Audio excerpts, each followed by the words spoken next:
Right now, apparently, somebody is driving around in Wilmington, Delaware, with multiple people are driving around in various trucks with screens on them depicting Joe Biden doing very, very creepy things. And this wasn't the lead story that we were going to start with, but I had to show it because it's just absolutely hilarious, especially this one, where it says 2020 presidential debate, and Joe Biden is sniffing Donald Trump. I have no idea who's doing this. It says, if you can't complete a sentence, you shouldn't be president. I'm Joe Biden, and I forgot this message. This is not intended to be the lead story for the show, but I had to do it. We have nothing more to say other than it happened, but I'm glad I got to share that one with you. It made me happy. Because we're going to talk about, just general stupid news stuff. The mayor of Chicago has basically said, no protests allowed at my house, because I have a right to defend myself. And it's funny because when initially they locked everything down for COVID, the mayor, Lori Lightfoot, went out and got a haircut or something and then said, well, I have to go on TV. Congratulations, Chicago. You've elected a despot. And all of these Democrat mayors and politicians act like they have supreme authority while simultaneously complaining about Trump being a fascist. And I'm just not having it. But of course, you guys know that's probably why you watch the show. So we've got a couple other stories we're going to talk about. We got a bunch of stuff. I saw somebody mention in the chat, there is a poll from a politician asking who's the bigger threat, Antifa or QAnon. And of course, everybody voted for Antifa. And so now she's like, well, that's because I'm being, bombarded by bots. Of course. Yeah. So we're going to open up with the story about, basically corrupt mayors. Here we go again. But this is just more examples of I guess, the Democrats, they do their thing. They rules for thee, but not for me. But we got some interesting stories, too. Facebook is finally banning Antifa. And and that's going to go along with the Q Antifa thing. And we've also got this story from The Atlantic that's talking about, it's like what is it? This is your thing. Yeah, so this is talking about how anti-racism is making it pretty much impossible for people to get along, even people who are like conversing in good faith. Because if you read something like White Fragility, you're not going to be on real good terms with someone who makes the slightest misstep. And that's what we see. They use the example of the Zoom meeting where this gentleman bounced the friend, the nephew of his friend, a non-white baby on his knee. And everyone was so triggered. People were leaving the Zoom call and there was like, feathers were ruffled, man. It was not cool. And they wrote a full letter and they all got out and argued about it. And these people were referring to white fragility and everything. And I was like, this is making things worse. Perhaps it is a recurring theme for our conversations and guests that these leftists are super racist. Yeah. Yes. Oh, for sure. Yeah. This story was a reference to, it was like a school meeting, wasn't it? Yeah, it was. School council. Yeah. School council meeting. And this guy was bouncing a baby who was not white. And this white lady gets super triggered. Yeah. And he was like, it's like, what do you say? It was like my friend's son or something? Yeah, it was his best friend's nephew. She handed him the baby. She's like, here, will you keep an eye on little, Isaac or whatever his name was? Dude. And he's like, yeah, absolutely. I'll put him on my knee. It'll be great. There's a song by The Offspring called, man, it's been so long, Come Out and Play. Yeah. And there was this, I was reading this Twitter thread once that claimed that The Offspring are super like, okay, so for those that aren't familiar, The Offspring is a punk rock band. They were claiming that they were secretly white supremacists or something because for one, their songs like, Why Don't You Get a Job? Yep. It's from the Americana album, like 1999 or something. Telling people to go get a job and stop mooching is not a particularly left-wing, narrative. But the song Come Out and Play has a line in it that says, you got to keep them separated. Yep. And so I was reading this Twitter thread or something, and it was like, they've always secretly been. Anyway, I bring that up because we're actually now at a point where the left is literally trying to keep everyone separated. Yeah, it's so strange in the creepiest to me. way. And to me, it always looks like a little bit of projection. And I see it with Lori Lightfoot, too, especially because she's one of the ones accusing Trump of being a fascist dictator. But she's the one saying rules for me, all of not them. For thee. I know. Garcetti, and she's just one example. De Blasio, Cuomo. Yeah, so she went on CNN apparently recently, and she was like, Trump's a fascist or whatever. This is all his fault. And it's like, dude, this is you went out and got a haircut. Yep. When nobody could do anything, you're using police resources to block your own street. De Blasio using police resources to guard his painting. I tell you what, man, I have no respect for the cops that just say, "Okay, I'll do whatever you say, even if it's illegal." That's insane to me.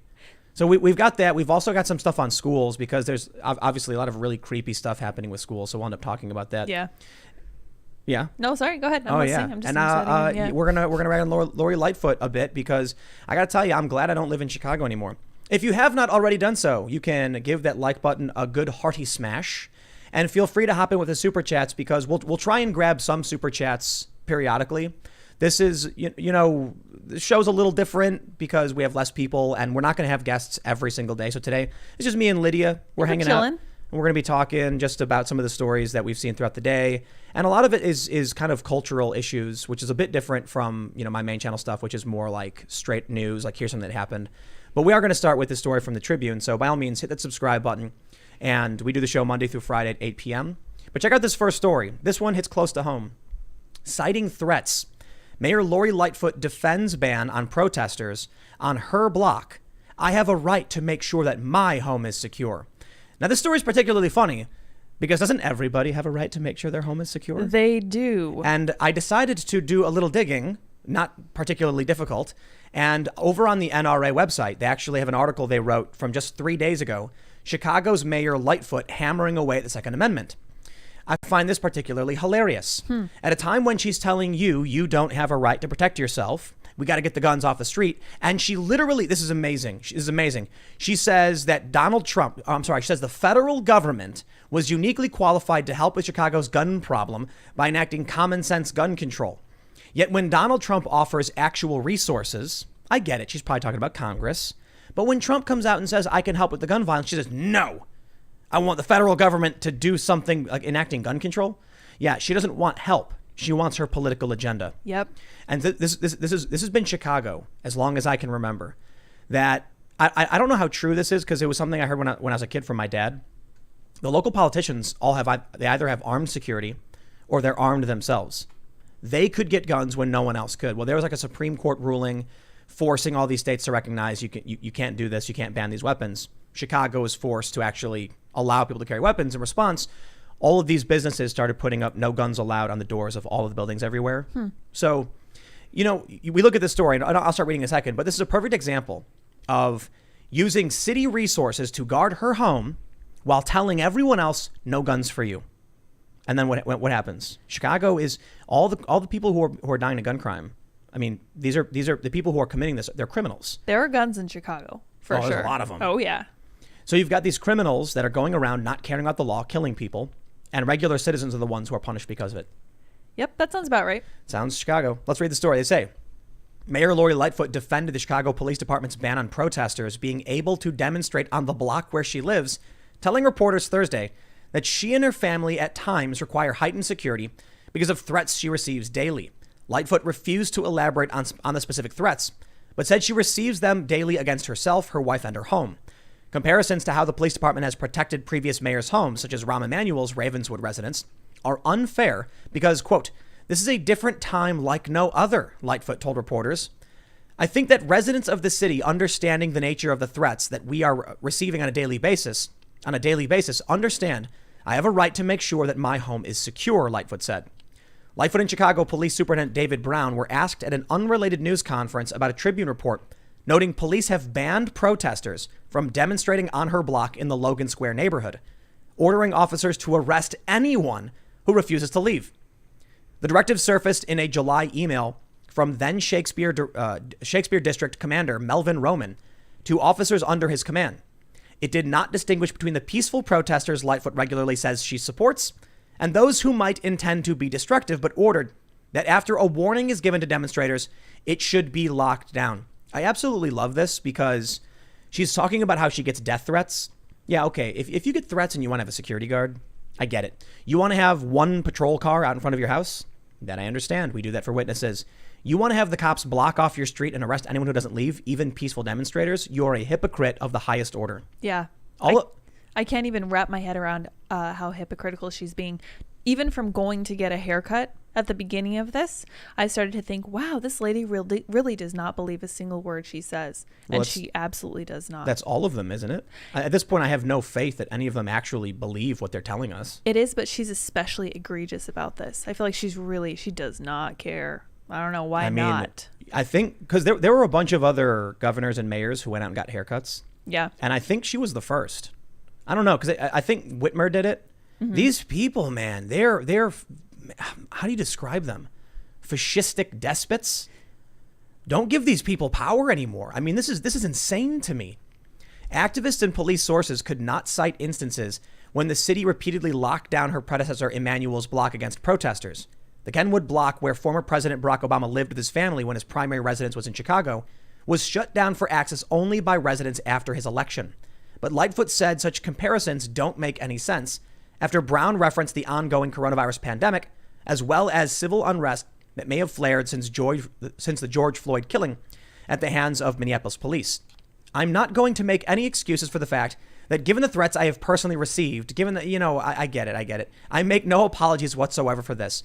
Doesn't she sound just like one of these Twitter whiny SJWs? She absolutely does. Yeah, like, well, your words are speech, so you should be banned. I'm allowed to say whatever I want because I'm fighting for justice. See, when it's me, it's different. When it was those other guys that were actually not, still not particularly good, like Rahm Emanuel. Right. It's these people who are running are probably the worst I've ever seen in terms of saying whatever they have to say to get whatever they want. Do you think that's the case, or do you think that the coronavirus is just bringing this out? Because I'm starting to think it's the latter. I think that because I've thought for a long time that any kind of crisis like this will lend itself to fascistic leaders who really want to capitalize on it. But Trump's not doing it. He's not. It's true. And they're complaining about it. Yeah. So I guess that shows I feel like it's kind of beating a dead horse to say, but they project. Oh, absolutely. They're the racists. There's the despots. And they're pointing the finger at Trump and the Republicans and screeching while we literally, look at this article. What journalists could deny this? The Beltway SJW left, I guess, that hate Trump. I'm reading a Chicago Tribune. This is like this is the premier Chicago news outlet. The Tribune is famous, saying straight up, the mayor I have a right to make sure my home is secure. I mean, you do. And so do the rest of us. So here's what I wanted to do. When I saw that she was doing this, I know that Chicago is extremely restrictive. Illinois is extremely restrictive. Yeah. I said, who better than to tell me about the laws in Illinois and Chicago than the NRA? Never been the biggest fan of the NRA, but I'll state straight up. I became a member of the NRA and another gun rights advocacy group because now I own weapons, because I don't believe that I can trust these people to take care of me. I don't believe that the police have no disrespect to the police in general. But when someone tried breaking in here, one of the cops straight up said, if it were me, I'd answer the door with a shotgun. Of course. And I'm like, I don't know if you can do that in New Jersey, because this is like a semi-castle doctrine state. My understanding is that in Jersey, you have to flee. Yeah. And if you can't flee, then you can defend yourself, which is kind of just like normal self-defense, I guess.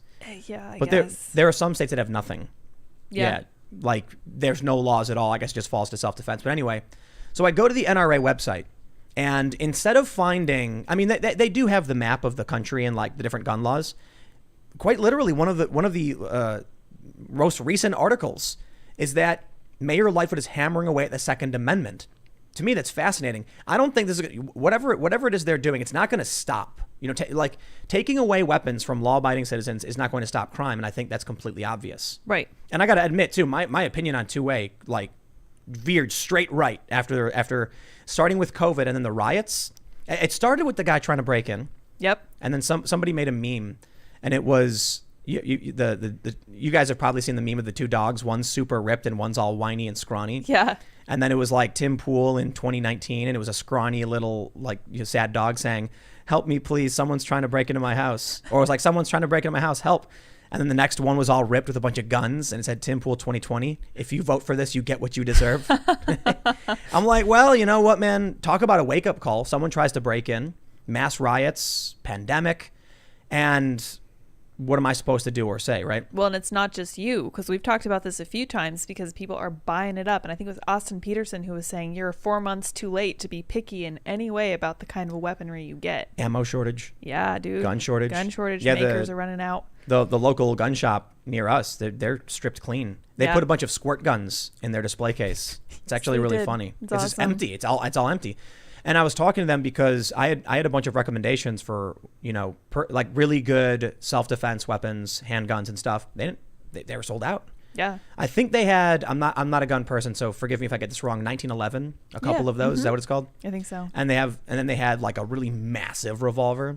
Yeah. But it was basically that, barely any. And now I'm reading ammo shortages and all this stuff. But I'm sure people outside of Chicago are going about getting legal weapons. Yeah. Mayor Lightfoot, however, doesn't like the fact they have gun violence. There's been a big uptick in crime in all these major cities, which most of you know by now, and she's blaming it on the massive surge of gun purchases. It's been interesting to watch all the articles talk about, they make the direct link between the increased number of guns being purchased and the increasing amount of gun crime. And I was this is faulty. This is incorrect. Because I'm sure it's George, who's 45 and concerned about his 3 kids and his wife. Right. And they're living just, on the outskirts of the city, so they went to get personal protection. And that's the cause of criminals shooting people in New York City. That was what made George do it. He just went absolutely insane the second he bought that weapon to defend his home and his wife. I think this is how many of these people like Lightfoot must think, that a sane, rational person, George is a plumber, and he comes home from work one day and he sees the news, so he goes to buy a gun. Then as soon as his hand grips as soon as he picks it up, just all of a sudden he starts shaking, his eyes glow. Yes. And then he just goes on a rampage. Like, that's what they think is happening. Yeah. I'm sure there's a lot of gun advocates who know all this stuff way better than I do, but especially now, because with the increase in crime, with the massive surge of sales, I'm certainly being thrown straight into the deep end. Yep. Cold water, just right in. But it's not legal gun owners that are doing anything. And Lori Lightfoot knows that's not the case. She knows people don't go crazy as soon as they purchase a weapon. You know how I know she knows this? Because she's hired a whole bunch of them to surround her house and to keep her safe. That's what she literally does. Their role. It's shockingly hypocritical. I love how she says that she wants the federal government. I mean, it's the gist of the story from the NRA. They say Mayor Lori Lightfoot has consistently demanded more gun control as the answer to the epidemic of violence that her city is experiencing. In an interview on July 18th, for example, the mayor was clear. The only way we're going to really get at the problem in a profound way is to have federal laws in place that require background checks and strengthen the penalties for people who pick up guns and wreak havoc in our communities. Okay, I went to go buy a gun. Yep. It took me like a month. Yep. And I wouldn't call it hard. I would call it tedious. Menial? Is that the right word? Yeah. Lots Tedious? of busy work. A lot of busy work, paperwork, bouncing back and forth. And then there were some, holdups. And apparently I'm on some delayed list or something. Yeah. It was really funny. I don't know if I care a whole lot. Recently, James O'Keefe, who many of you may be familiar with from Project Veritas, he tried to go buy a gun. Turns out he was on an FBI list, falsely, So he filed a lawsuit. He won. Congratulations to James. He can now go buy a weapon. I found out it takes me like 5 days to get cleared. And the shop told me that it's always delayed, my background check. And I was like, I don't know if I care. Like, that is weird, though. I'll buy it. I can wait 5 days. I'm not freaking out. But it is weird. And when I see things like this, I'm like, I'm not entirely sure what she's talking about background checks, because I had to go. It was crazy filling out all these forms for the federal government, not just the state.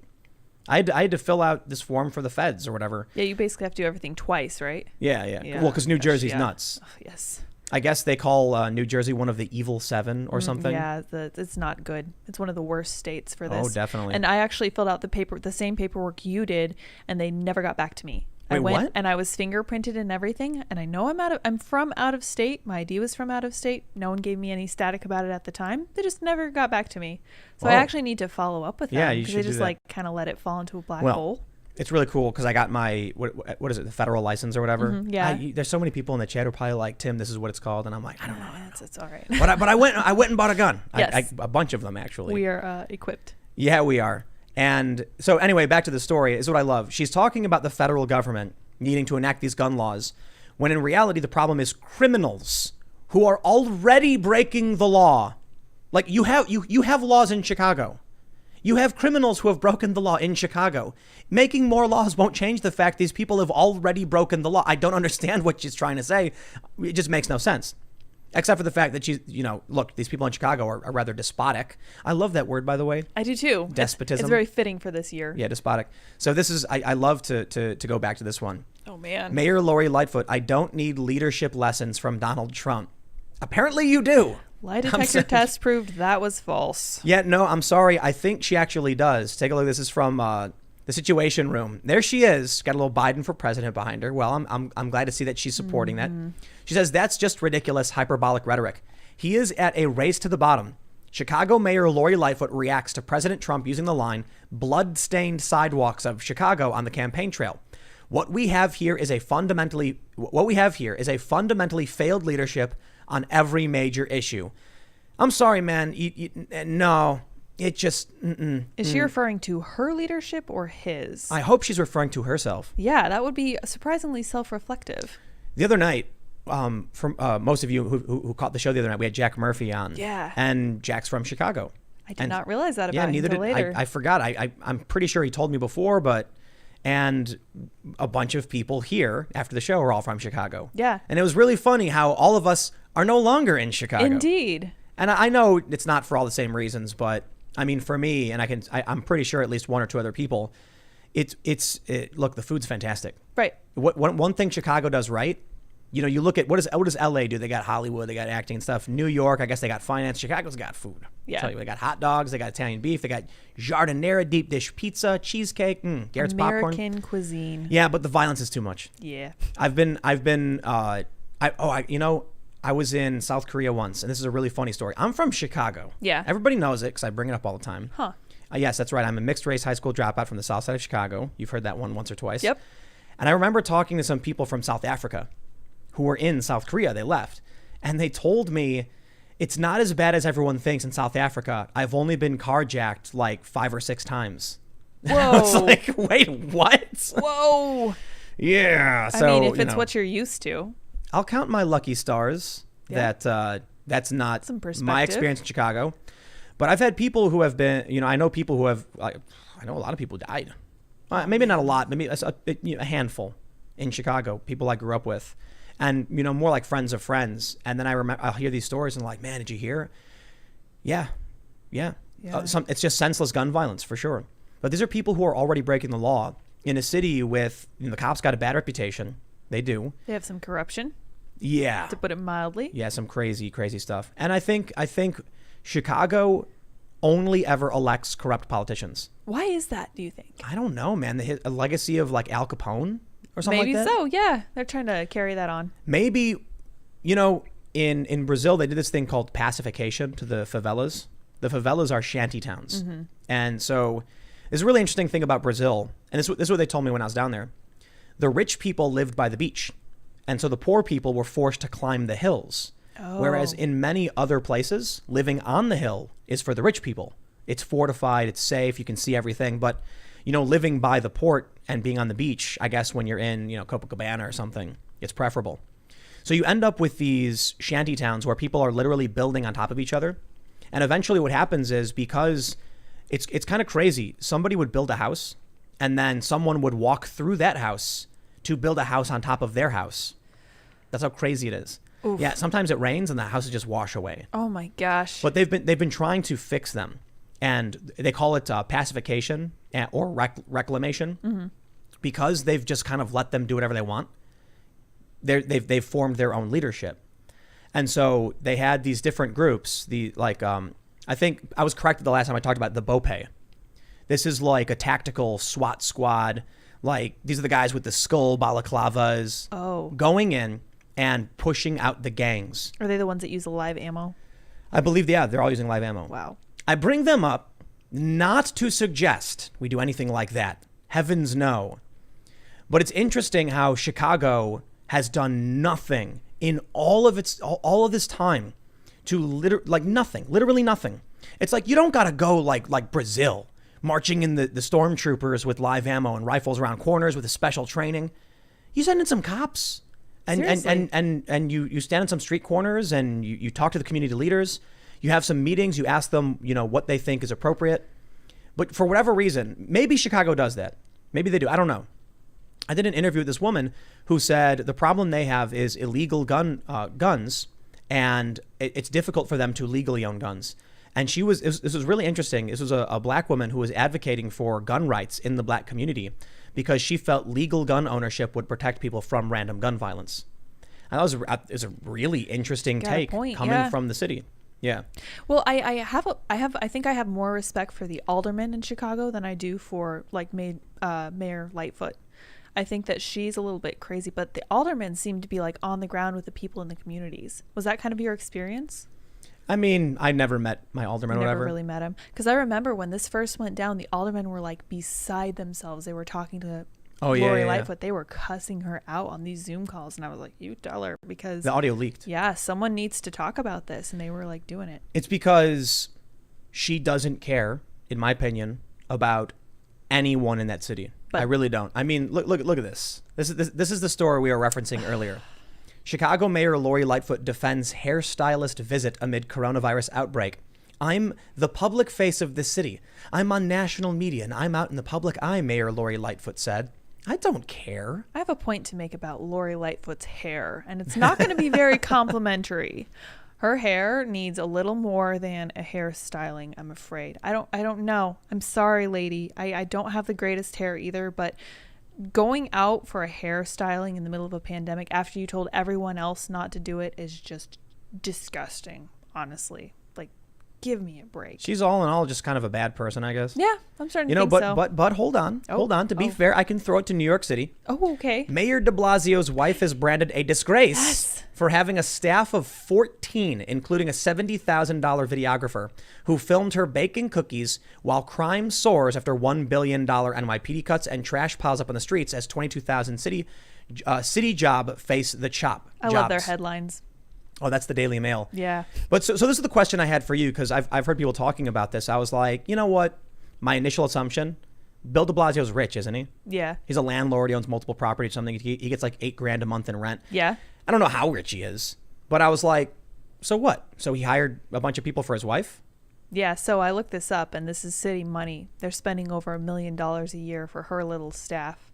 Oh, despotism. Yeah, more despotism. So it's really nice. So I'm glad that they're giving Lori Lightfoot some competition, but this is not really what I wanted. So is Garcetti. Yeah, it's everywhere. Man, I had a friend hit me up that he left San Francisco. Yeah. And I asked him, what's going on? Industry's gone. The city is just wasted, man. So I think it's funny when people say it's not an issue of the Democrats. It's that bigger cities tend to be run by Democrats. And I'm like, okay, how does that change what I said? No, that changes nothing. Right. And the citation I have to use is San Diego. Yeah. So I ended up looking into Ballotpedia. It's this excellent website that tracks, electoral politics and stuff.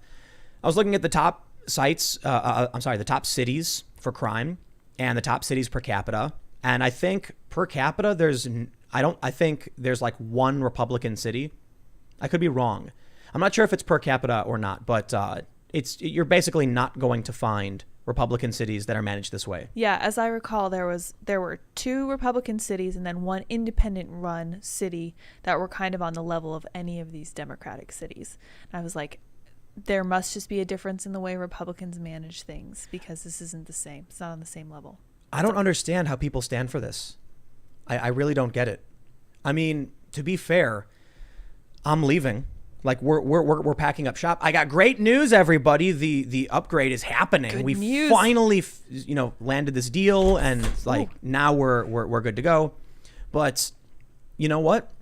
I am leaving, which means, what may happen in cities like New York, where everyone's already fled, and places like Chicago, where people have long fled. The only people left are the people who like the status quo, and the status quo is violence and corruption. So you look at New York City, and the middle class and upper class people are gone. Mm-hmm. And now all that's left are people who just vote for the corrupt government officials.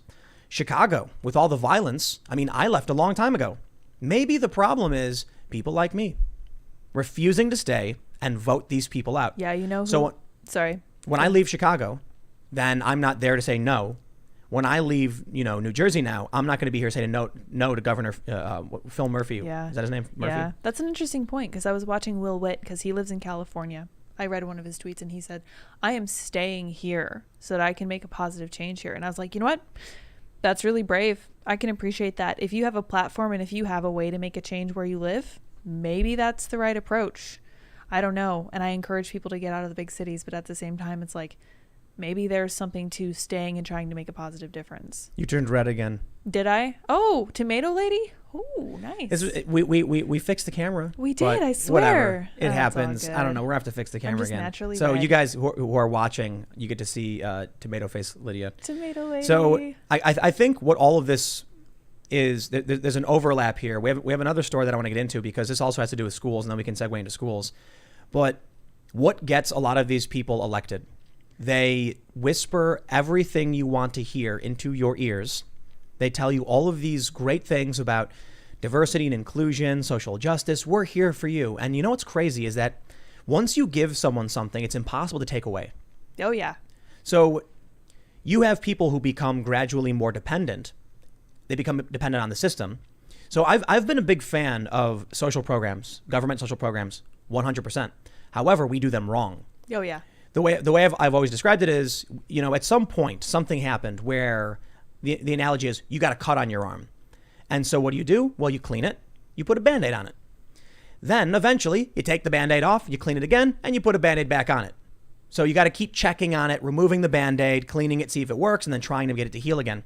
What we do in these cities is we just keep slapping more Band-Aids on top of a festering gangrenous wound as it spreads and gets worse. Right. Interesting. So Yeah. what should we do instead? See, my issue was that I feel like a lot of the stuff was done at the federal level when it shouldn't have been. And I think Lori Lightfoot is completely wrong. I don't think that gun control like this in her own little tiny city should be legislated at the federal level. Tiny city? It's, you know what I mean. It's not the United States of America. Right. She's a little bit. I feel like she's just pushing her own agenda because she is much better suited to talk to the people in her city about making positive changes to reduce gun violence. No, what I see this as is somebody who is like, I want to have power. Yep. And what do I need to say to get it? Unfortunately, like I mentioned, people like me would leave. When I see, look, what is it? Like 3 of the past governors of Illinois went to prison. Some stupid number. Yeah. And then I remember I was telling the story. I think I was telling the story the other day about these politicians in Chicago. This guy who was trying to manipulate me or use me or something for his real estate development. I don't know. They were floating this idea that I would run for alderman in a hipster area as a young skateboarder who could attract all these young people. It was just floated to me, and I was told by my family, all of the aldermen are in prison for corruption. Whoa. Like don't get involved in Chicago politics. Then I have the completely wrong impression of Chicago aldermen because the ones that I heard, the loudest ones I've heard were just yelling at Mayor Lightfoot, and they're like, "You're doing this all wrong." I like that they yell at Lightfoot. Yeah, absolutely. It was this one guy, I forgot his name, but it was a leaked audio recording, a phone call where he was like, she was cussing at him, and he was like, "Why are you cussing at me? I'm telling you, you're doing it wrong." Blah blah blah. It was about the rioters. They raise the bridges. The rioters, flood into the neighborhoods. And he's like, keep them downtown. Look, if it's like you send them into neighborhoods, they go and smash up residential properties. That's where people live. It's like, I get it's bad no matter what they do with vandalism. Like no matter what they're breaking, it's bad. But wouldn't they be better off downtown? Yeah. Not for her financial interests. Mm-hmm. Yeah. So here's what I see. I see a bunch of people who have been empowered. And this is probably why I think it's connected very much so to the intersectionalist stuff. It's almost the same thing. Go to somebody who's not a billionaire and say, it's not your fault. You should be rich. And they go, you're right, because I'm special. That's right, you are. It's patriarchy. In fact, it's cis heteronormative. I'm missing one. Racist, misogynist. Cis heteronormative patriarchy. Yeah, something like that. Is that? I'm missing one of their words. I don't know. Whatever. The point is, it's really easy to go to someone and say it's not your fault. It's everyone else's fault. Yeah. And it's really easy for us to fall back and just accept that because it's an easy out. I think that's what cities have been breeding, because they keep promising people things to get elected, and they drive down the path of, we're going to give you more stuff. It's going to come from someone else. And then you end up with socialism, and then the system collapses because nobody's making stuff. And then you start over because after the system collapses, you go into, I don't even want to call it laissez-faire capitalism because it's not really. If you build up a capitalist system, it can function. I'm not an absolute fan. I think you need regulations and stuff just for health and environmentalist stuff. But after Ukraine's a really great example. After the fall of communism, just a bunch of guys with guns shut up and took everything. Yeah. And so now you have oligarchs. Well, that sounds not preferable. Definitely not preferable. So I think unless something changes, unless people in cities have, I guess, a reckoning, a wake-up call, it will just keep going on this path. But maybe what we see with Lori Lightfoot is exactly the system in, as it works. It's going to rebound. Yep. maybe there are going to be people in Chicago who always vote Democrat who now see this woman using police as a private security. I mean, listen, banning protests in front of her house is a constitutional violation. This is the feds. There could be a DOJ probe of like 1A violations or something like that, I'd imagine. I don't know how it works, whatever. But I could imagine they could do something. Yeah, because she literally says she is not discriminating between peaceful protesters and rioters. So well, that, I don't know if she said that. She's just not saying. She said she doesn't care. She was saying she doesn't care. If you're told to disperse and you don't, right, you're getting right. rounded up and arrested. Yeah. To me, that sounds like a 1A violation in the making. Seriously, I think she literally just violated 1A. Yeah, I don't think she cares. The threat alone could deter someone from speaking their mind. Yeah, exactly. So maybe the people of Chicago are going to see her romping about, doing whatever she wants, failing, and be like, that's it. We're done. And we could see what happened in the UK. Maybe the people of these big cities vote red and just say enough. That's what I mean. You look at the DNC, right? I think right now the DNC is happening, and you guys are here because you guys are awesome, and the DNC is they're smart, awful. Yep. Yeah, but I guess Biden's going to do his speech or something. But they simultaneously call Antifa peaceful protesters, and then they say the Pledge of Allegiance. It's to me, it's just completely It's nonsensical. They have no platform. Yeah. They're trying to pander where they think the audience lies. So when it comes to the national media that tends to be biased towards Antifa, they say peaceful protester a million times. But then when they're doing the DNC, which is going to be targeting mom and pops in the suburbs, they say, I pledge allegiance to the flag. And they said under God. Whoa. Yes, they did. Oh, my goodness. That surprised me, man. Yeah. Do you remember when Andrew Cuomo was like, America's never great? He's in there in the DNC talking about how wonderful America is and how we've got to build back better. Build back better. What are you building back from if you don't think that America was ever great? What are you going with there? Well, they destroyed the cities, so they want to build them back better, right? Oh, okay. So it's their own destruction that they're okay. I think build back better is an admission of guilt. I think so. Think about it. We've seen New York City destroyed. Mm-hmm. Meanwhile, the mayor's wife has this really expensive staff filming her bake cookies. It's the most ridiculous and corrupt thing I've ever seen. French Revolution, man. Not the most corrupt thing I've ever seen, but it's pretty corrupt. And he's talking about how he wants to buy up all these buildings and turn them into affordable housing. Yeah, he wants to build back better. Oh yeah, I got it. In his mind. Okay, yeah. In his mind. I'm tracking. So check this out. Let's jump over to the Antifa story because this one is I love it. Darlene McDonald is on Twitter at vote Darlene, author, activist, keyboard diva, and she tweeted, "What is the biggest threat to American democracy? 75,339 votes, 11,000 retweets, and Antifa has 87.8%, and QAnon has 12.2%. And look, these are not scientific polls. No. Not at all, but they're funny. That's interesting. When the left can't meme. They really can't. It's inverse proportions. Like 80% of the memes on the right work. 20% are really awful. On the left, it's 80% are really awful and 20% work. I've seen some really good memes from the Toilet Paper USA meme thing. Do you know what I'm talking about? Yeah, you showed it to me at one point. Yeah, they do this thing where they make Charlie Kirk's face smaller and smaller. Oh, I've seen some of those. I think that's funny. I think that's hilarious. And I have a sense of humor. I'm not going to get triggered by people making jokes, and they've made really funny ones about Ben Shapiro. Right. Like his wife's a doctor. He's memeable. He's that is very true. Memeable. But you know what the thing about the right is? They're good sports about, usually. Yeah. They laugh along, and it's like you have to laugh at yourself. You have to recognize you're not perfect, and that kind of takes away a lot of the power of how the memes work. The humor targeted at, say, like this woman with them posting Pepe memes. the humor here is that, they get triggered. Right. They get real, and she did. She tweeted, based on that poll of, quote, people that is responding, take heed in President Obama's warning last night. This country is gone if Trump wins re-election. Somebody said, I was wondering about the poll results after I voted. She said, it's skewed. They promoted it to QAnon followers, so they're voting Antifa, obviously. I'm not going to take it down. It's good to use to show exactly how much danger we're in. This is amazing. Wow. The results of her own poll show that Antifa is considered the biggest threat, and she's arguing that it proves her point. That's amazing. That's really talented. You know what? I'm really impressed by this. To be able to look at a fact and say, This the proves opposite. me right, even though it's literally saying the opposite of what I thought.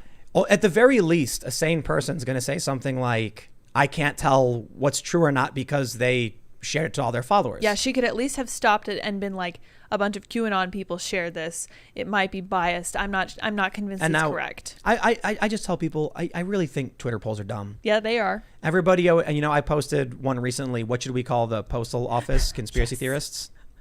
Yeah, and it was POAnon, and what was the other one? I don't remember Postal the second one. truthers. Yep. Mm-hmm. And then the last one was postal justice warriors. Yep. I didn't make those up. I saw them and I was like, well, we got to have a single word for this. I'm going to curate this and take the poll. I do not believe the poll is scientific in any way and proves that postal justice warrior is the appropriate term for these conspiracy theorists, but people thought it was funny. Well, it's a matter of impression, too. In much the same way that asking people whether they think QAnon or Antifa is a bigger threat. You're asking people what they think. And if they're telling you, I think Twitter is great for getting people to tell you what they think. So in that regard, I mean, it's definitely not scientific. You're not like waiting for anything or anything like that. You don't really know anything about the people. Yes, they are people. They're not necessarily bots. But you get a feel for what people are thinking. You know what I'm going to say? What? Actually, I think there is some scientific value in that Twitter poll. Oh, yeah? Absolutely. This poll was put out by this woman. She only has about 4,000 followers. Who found it and shared it, and why did it go viral? It's because among the left, QAnon is completely irrelevant. Think about it. Nothing was stopping the left from sharing it the exact same way the right did. But they didn't. But they didn't. Why not? Because Q is nothing. Right. What I mean is the QAnon thing is no threat to anybody. Look, I don't know. I know very little about it. Trump said the same thing, and the media is trying to make it into this massive thing. It's so ridiculous. It's their boogeyman. Yeah, absolutely. 100%. Somebody tweeted like a QAnon member came into a pizza shop near my house with a gun. And I'm like, no, that's not true. That was something else. But they need a boogeyman. They found their boogeyman because you had that one Republican woman who said something like, she thought, I don't know, she said something positive about Q. I don't even know what she said. Yeah, she's a little... And then Trump got asked about it, and he gave a passive non-answer. Right. Because it sounded like he didn't even know what they were talking about. And then the latest thing that happened is that Trump was asked about Q, and he said, I don't really know anything about it. I know that they seem to like me, so, that's great. What did it, and all the journalists get outraged. They got their hair on fire, man. They're all screeching. What is Trump supposed to say? I don't know anything about it, and I condemn it. Yes. I don't know what it is. I don't know. I think that's what they expected him to say, because that's what they would do. They don't have to know anything about it to fully condemn it. Like, they just slam it outright without knowing anything about it. That's a good point. It's like the mob doesn't understand why, it's like fish swimming in a school of fish. You just go along with the crowd. You don't ask questions. You just do it. This is something Carrie was talking about, because she was just we had Carrie Smith on as a guest the other night. She's fantastic. She's liberal for Trump. Yeah. So she was talking about how being a social justice warrior was kind of absorbing your beliefs by osmosis from the people around you. So to me, that sounds like a school of fish very much. So then what happens is the horde of zombies, the NPCs are all chanting. You guys have seen the meme where all the NPCs are all yelling Orange Man bad. So all of the NPCs are standing in front of Trump yelling the same thing over and over. And then Trump's response is, I don't know much about it. I guess these people like me. And the horde says, but we all know, we all agree, Trump is an other. Right. So it's like, you ever see that clip from Invasion of the Body Snatchers or whatever? Where, what's his face? Sutherland, I don't know the actor's name. He points and goes, Kiefer Sutherland? No, yeah, not Kiefer. I'm not sure. I'm not Kiefer. sure who it was. No, it's Donald Sutherland. Oh, okay. He points and goes, yes. Yeah, that's what they do. They see Trump and he's like, I don't know what it is. And they freak out. But anyway, I want to go back to that point. This is a really important point. You put out a tweet and her followers are leftist. Yeah. None of them thought to make it go viral on the left. Right. None of them were unified enough to make this poll go viral so that QAnon was deemed the bigger threat. I think there actually is value in there. It shows the zeal of the right, their willingness to participate. It's what's really fascinating about it is it's very similar to the same phenomenon I was just describing on the left, but it's in a different way. Like the right all understand the game they're playing and why it's funny. Yep. The left doesn't understand they're in a horde screeching the same thing without evidence. To me, this is very revealing about them, because This tells me the truth about them. They don't actually think that QAnon is a big deal because they would share it if they did. Right. And they could safely assume that there was enough unity that they would all be able to say, no, this is a big deal. I got to share this. Everybody's got to contribute. But I think this is what it's showing is the left is guided by the left is guided. Mm-hmm. There's quite literally somebody in charge of their opinions.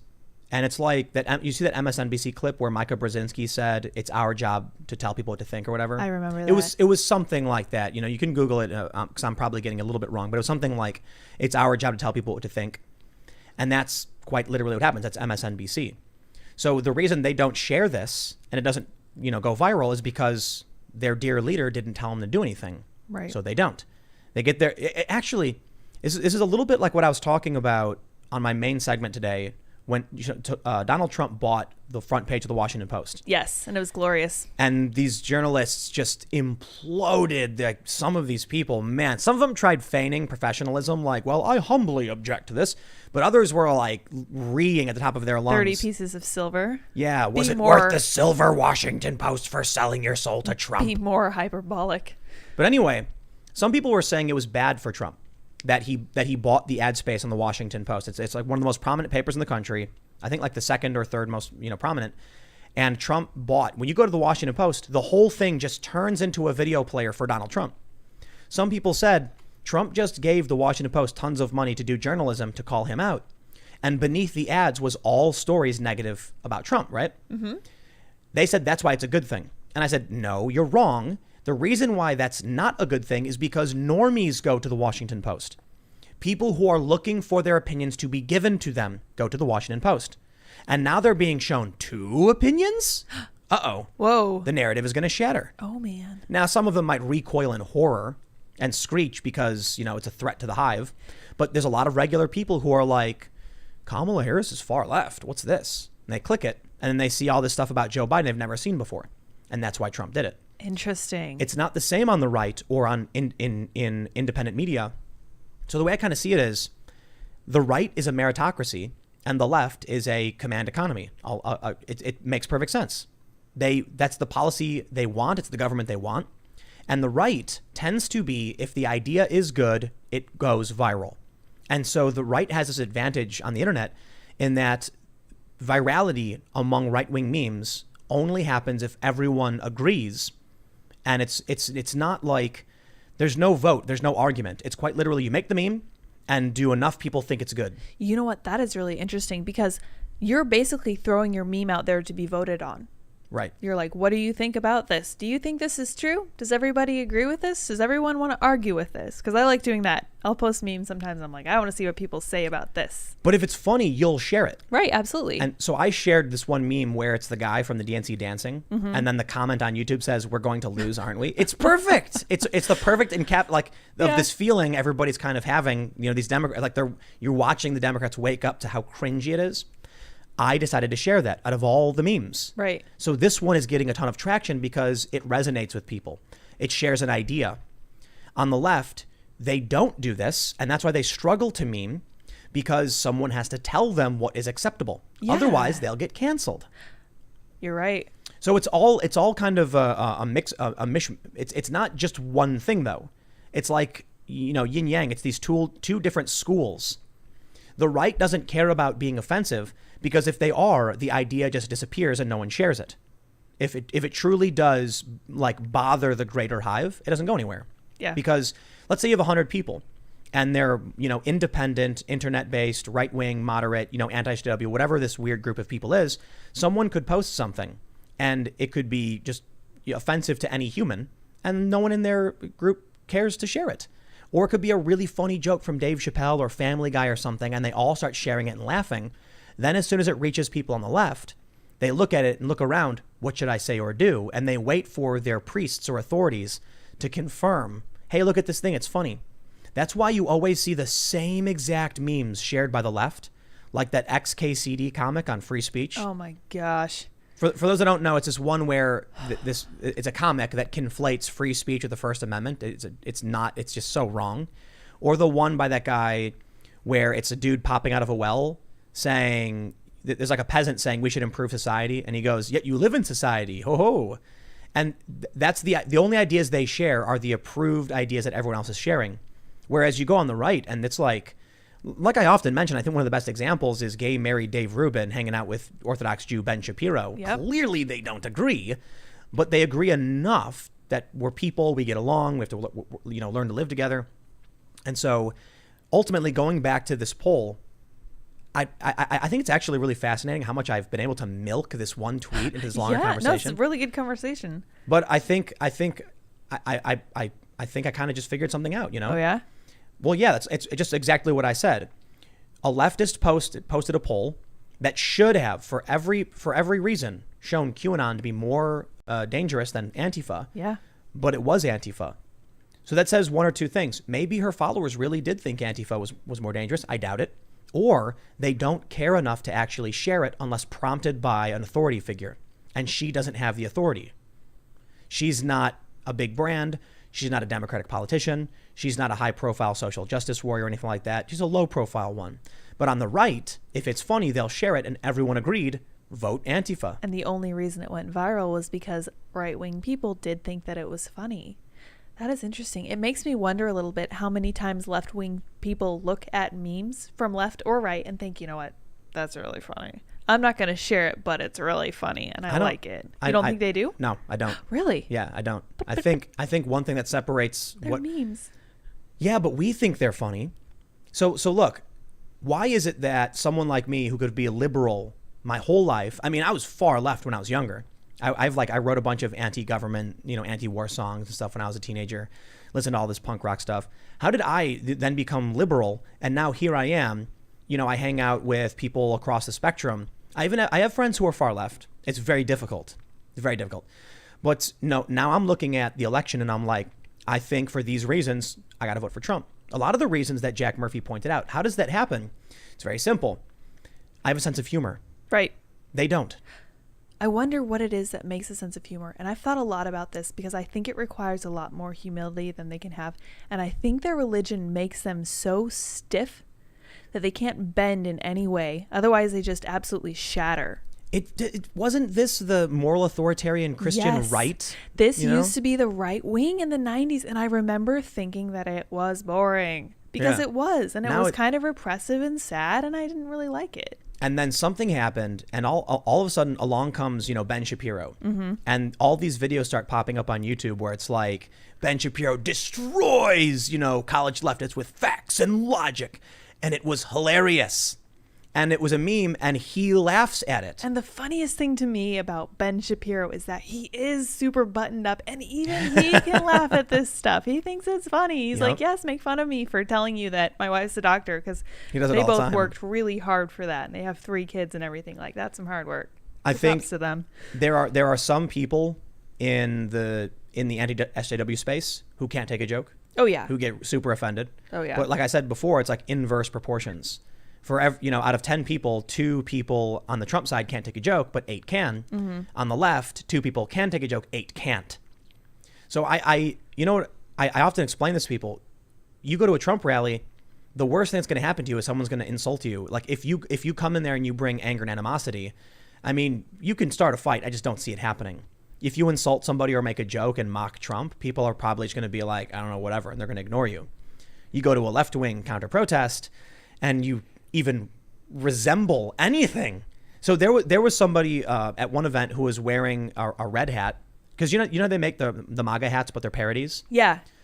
Oh, I remember that. Somebody got attacked. Yeah. Because yeah. It was I'm forgetting the name. It wasn't. Where was this? I can't remember. Okay, I thought I was gonna remember. It was in Berkeley. Somebody wore a red hat that said "Make Bitcoin Great Again." Yeah. I remember that. That was when that lady was attacked. That was why she got attacked, because she was wearing a red hat with white writing. That's it. Dude. That's all it takes. Yeah, it's really funny because I've seen some of these leftists wear hats that say "Make America Gay Again." Right. And I thought to myself, I saw this. They're gonna attack you for that. When I was in San Jose, this is a really crazy story. We had Carrie Smith on just a couple days ago. She's a liberal voting for Trump. One of the things that changed her mind was she watched a video of a guy getting whacked in the back of the head with a bag. I actually filmed that. So weird. Yeah, weird. But at that event, there was a man who got punched in the mouth, like in his face. He was bleeding from his mouth. They just thought he was a Trump supporter, and he was with the riot. Wow. So they just, the others, you're under fire, you're under attack. But anyway, more to the point about a sense of humor. I watch Donald Trump at his rallies. Yeah. And I am a mature adult with critical thinking abilities, and I see him make a joke, self-deprecating, and I laugh along with everybody else. And my answer is, being a funny entertainer does not change my mind on political opinion. At this point, however, things are so messed up. I certainly would never want Biden or Harris or whatever, and Trump has done better things.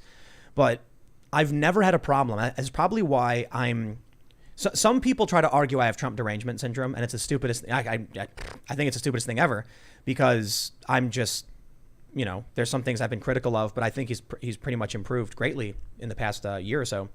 But I think one of the reasons why I would personally say I don't, and why I don't care all that much, is just because I have a sense of humor. Right. They don't. I think a sense of humor may actually be a symptom. Maybe it's critical thinking ability. Or confidence, maturity. I think it is. And like I was saying, I think that it is humility, and it's a little bit of self-reflection, and you have to be okay with not being perfect. Because like they say, if you laugh at yourself, like Donald Trump does, you will never run out of material, and you'll never be bored either. And I think that watching a politician who has a sense of humor about themselves is refreshing to people, because you watch people like Lori Lightfoot and Bill de Blasio, and and Andrew Cuomo just looks like he hates his job. They won't ever take responsibility for anything. Right. And then they complain Trump doesn't. And for the most part, Trump doesn't. I would say for the most part, but there is a difference. He doesn't go as hard as they do. I mean, look, I'm not going to pretend, that I'm some raging Trump supporter. I'm not. I don't think he's perfect. I think a lot of Trump supporters recognize that for sure. But I've watched Trump make fun of himself for being orange. Yeah. And it's funny. I went to the White House for that social media summit, and I thought it was going to be like a roundtable sit down talking about serious problems in Silicon Valley. And I was actually asked what I hope to bring. And I said, a lot of conservatives feel that they are, the only people being targeted in this way. And I want to add, there's anti-establishment leftists who also, it's a lot less of them. It's predominantly conservative, but I want to make sure I can represent the former Occupy people. That a bunch of them got banned. There was like one day where 50 accounts just got purged for no reason. Oh. Yeah, and there's some anti-war accounts that have been purged as well. And so I was like, I want to make sure I can be fair and represent this in a way that can allow us to actually, accurately talk about what's going on. Instead, it was Donald Trump doing stand-up. I'm not kidding. It's like a mini rally. It was stand-up. Yeah. It was brilliant stand-up. Everybody was laughing the whole time. He was self-deprecating, and it really tears down a lot of the things they say about him when he addresses it in a humorous way. Like when that one thing where he was like, the lights in here, they're making me look orange. I don't know what's going on. Everybody laughed about it. Yeah, absolutely. So did it change your perspective of him to go and listen to him talk about himself in that way? I've been to Trump rallies since he started running. Oh, yeah, that's right. Yeah, that's right. When I worked for Fusion, I went to several dozen Trump rallies. And this is probably something else that, inoculated me from Trump derangement syndrome. Maybe the most severe case. Maybe I was overly critical in the past, whatever. But I met a bunch of Trump supporters. I remember I was in Florida. It was like Fort Lauderdale. And I was talking to this middle-aged woman. She said she never voted before. She was not registered with any party. She was independent. But Trump was talking about things she cared about. And she felt like it was anti-establishment. It was finally somebody who was talking back to the machine. It's interesting because there's similarities in the woke left and the right in terms of what they want focused on. Perhaps it's an issue of being right or wrong. Like the tactic is neutral, but the assumption. So what I mean to say is the left will tell you can't succeed because the color of your skin, because of your identity. Donald Trump will tell you can't succeed because the billionaire owners of the auto factory moved that plant to China because a bunch of politicians came in and they say no more. We know all of that because we experienced them do it. So you could probably say something like, if your factory it leaves your area, then you need to figure out how to start a factory, which is, I'm playing devil's advocate. Like, why don't you go build your own factory? Build your own. Yeah. But for these people, there was a specific issue that legitimately impacted the economy, and Trump, he proved it. He started doing, tariffs. He started securing the borders. He started dealing with immigration. All of a sudden, unemployment was dropping. Factories were coming back. This was all part of his plan. The economy was booming.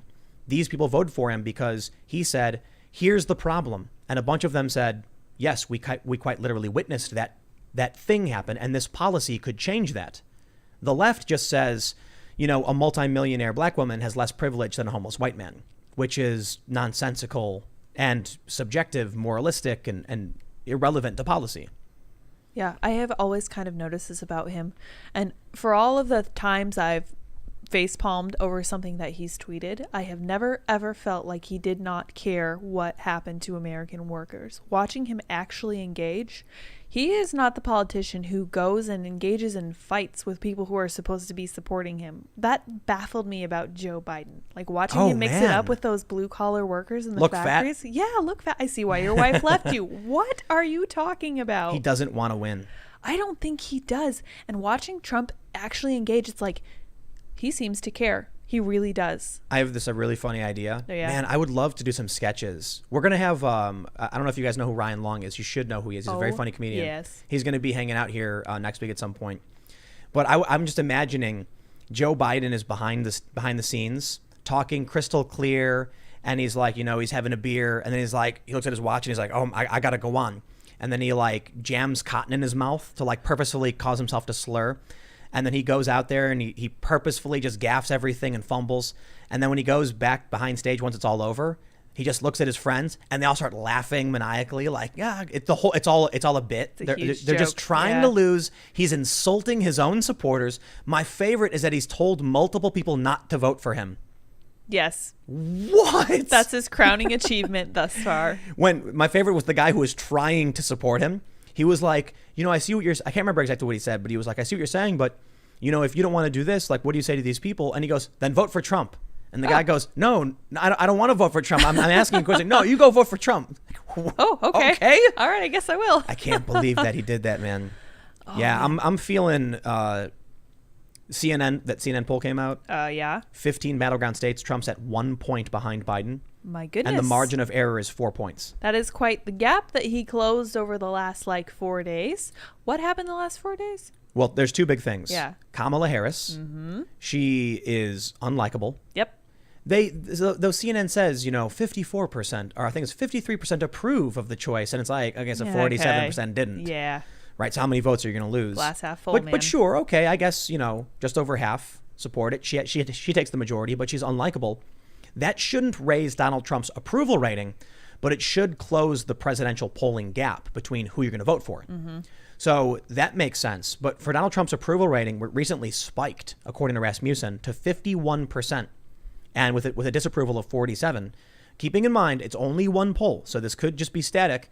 However, Rasmussen was correct in 2016. I always try to preface this. I think it has to do with this massive ad buy Trump did. You don't think it's because of the DNC? That's what I was thinking. Not approval rating. Oh, yeah? Closing. So it wouldn't make sense that people would be like, Joe Biden is stupid, therefore I like Trump again. Or now I like Trump. What would make sense is that when you ask someone who you're going to vote for and they say Joe Biden, someone else says Donald Trump, you get, Joe Biden a 14-point lead. Then you show them the DNC and then they come back and go, can I change my vote? Yeah, I'm going to revise my options. Right. That closes the gap not because they approve of Trump, but they prefer him. However, Trump's approval rating recently spiked, just according to Rasmussen. I think this is because of the major ad buy. What would make people say, I like Trump? They saw an ad from Trump about Joe Biden, and they went, wow, I didn't know that. Right. And, of course, the media is going to claim he's lying and none of it's true, whatever. Yeah, you know what, man? I can't believe Trump recently came with that Goodyear thing that happened with the boycott. Yeah, Trump crazy. said, don't buy it. Then there was leaked audio. It's a crazy story. But I see this friend I have on Facebook, and he just posts in response to Trump's post. He's like, I'm going to go buy Goodyear now. And I'm like, is that your life? If Trump says it, you do the opposite? That's all you do? Well, that's been working for the DNC, hasn't it? Well, maybe, but no, it maybe hasn't. Right. I think when you look at the polls, if you take it all at face value and believe the journalists, then sure. But I don't think so. I don't buy it. Nah, not with the riots anymore. Not with the all these people buying guns.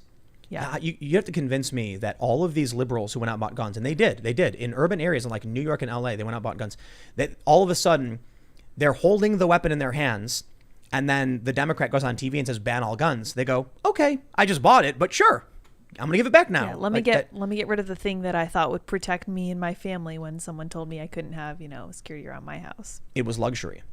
Before the riots, before COVID, people were like, yeah, the cops take care of it. Yeah, it was a golden age. It was, I mean, I'm guilty of it too. I'm not worried. We got a local police department. The cops over there are really cool. I talk to them periodically. I think they're great and got nothing to worry about. And then the chaos happened, and I'm like, I'm going to go buy some guns and, try to protect myself and take care of myself. And now, like, it's kind of been, like Crowder asked me, Steven Crowder, he said, would you now, something like this, would you now recognize that any law that would curtail your right to own those guns is a bad law? And I'm like, yeah. Actually, yes. Yeah, when I didn't think I needed it, when I had the luxury and the privilege. Now, keeping in mind, one of the reasons I liked Bernie in 2016 is that he said, the divide between gun owners and those calling for gun control is urban versus rural. I thought that was really interesting. He used to be on the level, but I guess he sold out. And I think that he was right about that, because people who live way outside of cities, they have legitimate reasons for wanting a gun. Like I was reading about Texas, where these gigantic pigs would just run through people's yards when their kids were playing. Yeah. You want to ask why you need an automatic weapon? Well, if you have 30 peccaries running through your yard. I don't know about I'm just saying. I don't know about automatic. A big weapon, bigger than anyone in a city would dream of needing. Yeah, you want to make sure that wild animal, because some people, Chicago has coyotes. Yeah, I know. They'll eat your dog. Yeah, they'll eat your cats. Coyotes are awful. Yep. Yeah, so I remember there was that viral story about 30 to 50 feral hogs? Yes. And then all these leftists started making fun of them. And it was really funny. You see this happen quite a bit with urban liberals who think they're so much smarter than everyone else. They think if you live on a farm and you have a feral pig problem, you're a dumb hick. So they made fun of the guy. Turns out 30 to 50 or whatever the meme was is quite a bit. But there is an issue where there are wild animals and you'll need to defend your family, your property, your chickens. Dude, I had chickens in Miami and I'm really angry because they kept getting killed. And I feel really bad about it because it was my responsibility and I thought I did everything right. We actually had a caged area, but the I don't know what it was. I think it was some dogs found their way in. Yeah. So we didn't know what it was. It turns out it was the neighbors, the next house over. They had a dog, and it had a gang, had other dogs. So we set up a trap by the chickens, and sure enough, like an hour after I put it up in the middle of the day, we hear the clank, and my brother's like, dude, there's a dog in the trap. And I was like, what? I walked over and the dog was snarling, and I talked him down, and then I let him out. And I was like, I wasn't trying to catch it. I thought it was going to be like some badger or some kind of crazy critter or something. So then when the dog ran out, I followed it, went to the neighbors, and I was like, y'all owe me some chickens. Yeah, seriously. So I didn't know what the appropriate way to deal with the dog was. I'm not going to shoot a dog. You know what I mean? A dog's a little bit different. We had a bunch of skunks that would used to come through and eat our chickens. So we would trap them. Skunks would eat your chickens? Mm-hmm. Yeah. Oh, anything will eat a chicken that can get to them. Like it's a serious delicacy. Like it's not something that they're just going to let go by. I love those chickens. Those are my friends. I'm mad. I love them because they were my first job. I raised them and I sold their eggs. I was 10 years old and I had a little bucket full of money that I had earned from them. They were very important to me. But you could get foxes, whatever. Yeah. And so there's a divide there. And I've always been, kind of aware of that, especially when I lived on that farm in Miami. And I would try and talk to my liberal friends about, I had a friend say, there's literally no reason anyone should ever need a gun. And I was just like, that's just not true. That is simply not true. And I would tell the stories, about protecting yourself. Yeah, well, we haven't even touched on the topic of how long it takes the cops to get to your house, because where I lived, there wasn't a police department. There was a fire department, and we were about 15 minutes from the city, about 8 miles or something. I don't remember what exactly it was. There weren't any cops. So if someone breaks into your house in the middle of the night, you got to deal with things your own way. You might not have much of a choice if it's somebody really crazy. What's funny too about like Lori Lightfoot saying, we need federal gun laws. What if they break in with a knife or a sword or a machete?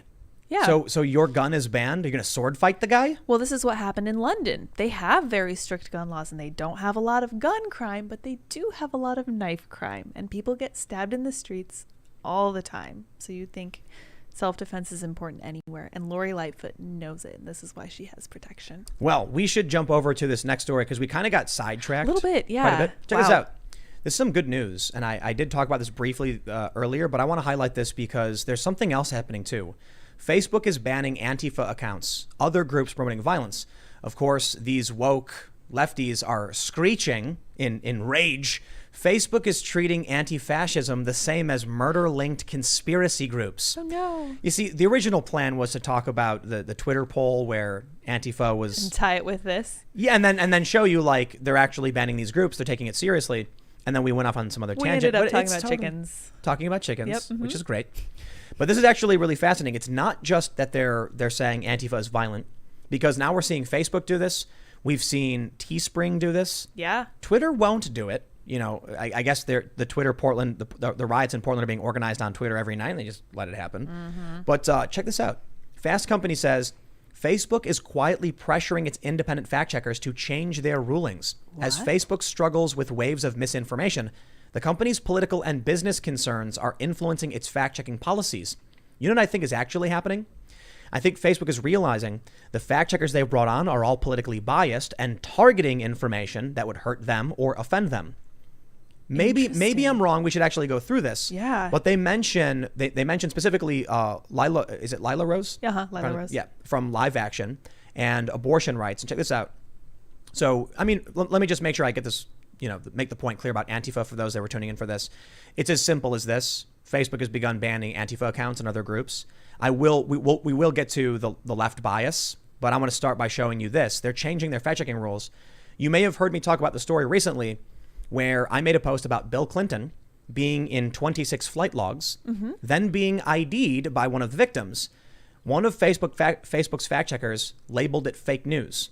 They said it was false. I complained. They refused to change it, even though it's all factually true. He was in the flight logs, not to the island, but he was ID'd on the island later. And now we have photos of him with a Bill Clinton is a disgusting dude. Mm-hmm. So this is interesting now that this challenge is happening, and they specifically reference Lila Rose. They say, the 2-minute 40-second clip titled, "Abortion is Never Medically Necessary" had racked up a few thousand shares since it had appeared weeks earlier, and had already stirred up a litany of outrage. The anger wasn't over the video's misleading title or its content, but because Facebook had slapped the video with a false label. A post-2016 innovation. The labels aren't placed by Facebook, but by harried subcontractors, fact checkers, and journalists and scientists who are fed a never-ending feed of potential misinformation. They can flag extreme misinformation for total removal, think dangerous coronavirus hoaxes, but mostly they place false or partly false labels on content, which gray outposts with a warning message and a link to an article explaining the fact checker's reasoning. Fact checks bring internal penalties too, like limits on content distribution or on a page's ability to micro-target ads. In some cases, Facebook says repeat offenders can be deleted entirely. The video was notable because it had been shared by Lila Rose, the founder of anti-abortion group Live Action, who has upwards of 5 million Facebook followers. Rose, leery of restrictions on her page and handy with claims of big tech censorship, quickly launched a petition protesting what she alleged was bias by Facebook's fact-checking partner, a nonprofit called Health Feedback. Soon, 4 Republican senators, including Josh Hawley of Missouri, Ted Cruz of Texas, wrote a letter to Zuckerberg condemning what they called a pattern of censorship. They demanded a correction, a removal of all restrictions on Lila Rose and her group, and a meaningful audit of Facebook. Soon, the fact-check labels were gone. A Facebook spokesperson told BuzzFeed News at the time that the labels would be removed pending an investigation to determine whether the fact-checkers who rated this content did so by following procedures designed to ensure impartiality. A week later, its CEO was on Capitol Hill sitting in front of the letter's lead author. Zuckerberg admitted there clearly was bias in the Live Action Lila Grace Rose censorship.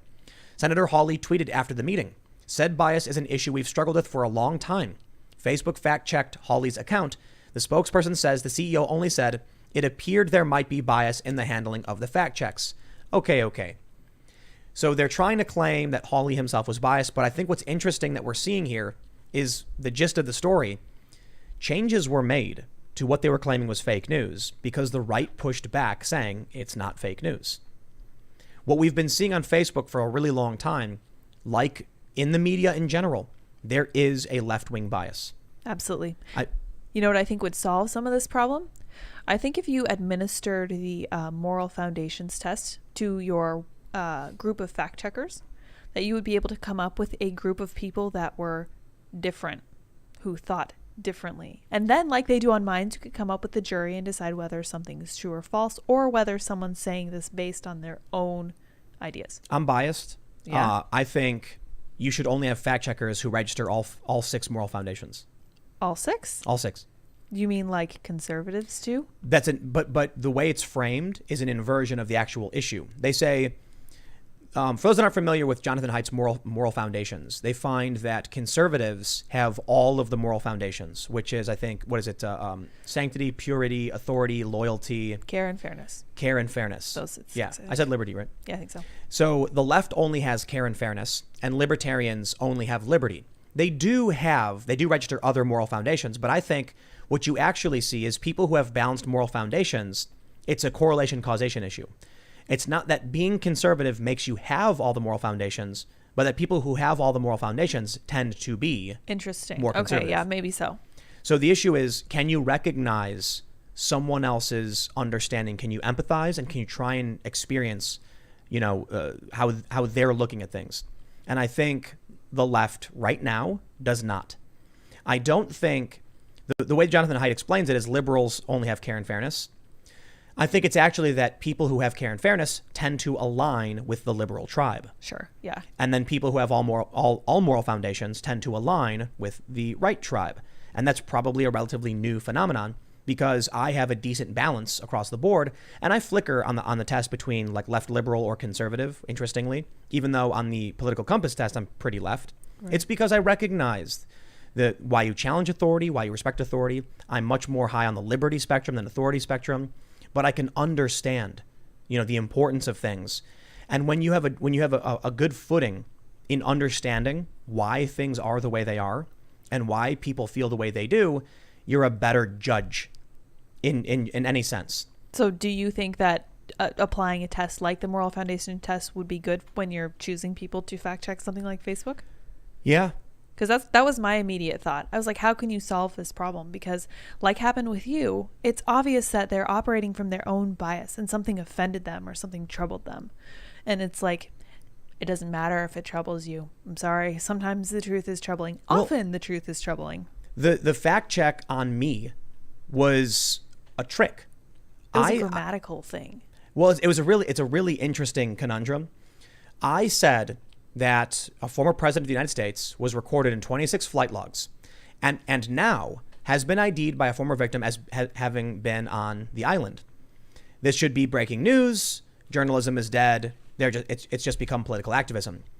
What the fact checker said was Bill Clinton. This is false. Bill Clinton was never in 26 flight logs to Epstein's Island. I never said that he was. Uh-huh. I had 240 characters to make my point that he has deep connections to the man, and this should be news. So he added fake context I never said. Why? In my opinion, he was offended. I said journalism was dead, and he's this editor-in-chief of this little rinky-dink, fact-checking outlet that's been granted all this power by Facebook, and so he takes issue with it. So he takes my tweet, even though he knows everything it is factually true, or my opinion, and then puts a label on it and deranks the people who posted it, which is just totally bunk. His emotional reaction was not he was not rational in any Where's his capacity. sense of fairness, man? Well, I called the guy, and he exploded. He was yelling on the phone. I'm like, can you calm down? Sir, look and he's just yelling. So what happens when you get these emotionally reactive, unhinged people? They shouldn't be fact checking. Why would those people be in charge of who can and can't post on Facebook? That's crazy. This is why they're mad that Facebook is treating Antifa the same as murder-linked conspiracy groups. Well, guess what? Antifa, whatever you want to call it, it's shorthand for the most part for these roving marauding bands. Indeed, yes. Great word. I love that. That's Andy No tweeted that. He called Antifa. He said Antifa was marauding, and I loved that, like romping about stealing and looking for people to hurt. That explains it. I mean, the gist of it. But anyway, what we've had over the past several months with the ongoing riots fueled largely by Black Lives Matter and Antifa, there's 30 people dead. It doesn't look the same as fringe conspiracy groups or like extremist groups, but it is in its own right dangerous and advocates for violence. So yes, they should be taking them down. They should have taken them down a long, long time ago. And we've been complaining, we as in like sane, rational people of all political, for whatever reason, not the left, but like moderates, disaffected liberals and conservatives have been saying the whole time, like, why are you allowing them, these Antifa, to go around and post these things and they get away with it? It's an organization that literally advocates for violence. CNN, I don't know if you ever saw the story. It said Antifa aims to achieve peace through violence. Yes, I did see that. Remarkable. Indeed. And, today I looked up a definition, and it was, the definition itself was violence for the sake of political gain, often against civilians. Do you know what that word that is defining is? Terror? That is correct. Terrorism? That is terrorism. Steven Crowder had a great video up. I don't know if it was today, what he called Mashable, because they argued that they like passively argued that he made false statements about Black Lives Matter because he said Black Lives Matter is a terrorist organization. His reasoning, they advocate for violence. They've consistently engaged in violence. The riots they started resulted in many people dead. Politically oriented. That's it. They've literally gone to businesses in Louisville and said, give money to our approved organizations, and then someone smashed a flower pot in front of the restaurant. I'm like, the guy who owned the restaurant said it was mafia tactics. And it's for political ends. Yep. And so Crowder was like, well, there you go. Right? Yeah, he read her the definition. Yeah, but they still didn't. They said, we disagree with this. Oh, grow a spine. She has to say that. She's the editor-in-chief or whatever.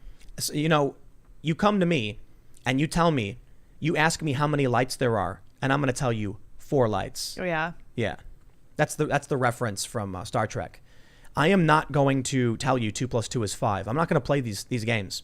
You come to my house and you say, we're going to tell you right now, defend this organization or you're done. And I'll say, then I guess I'm done because I have my limits. I'm not playing that game. Yep. I won't do it.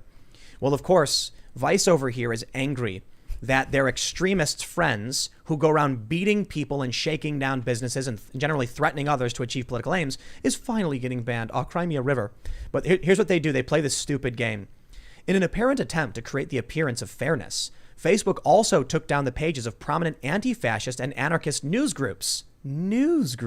Oh. Ideologies which have been linked with 0 deaths in the past 25 years. Quite literally, a dude, a disgusting individual, went to a bar and shot a bunch of people up. I'm not going to say his name. And his social media was littered with pro-Antifa and far-left everything. You notice no one's talked about him since then. Exactly. Absolutely no. And they lie. They say Antifa doesn't exist. There's no such group. And then when you say they're a violent group, but the group is linked to no deaths. I figured out how they did it.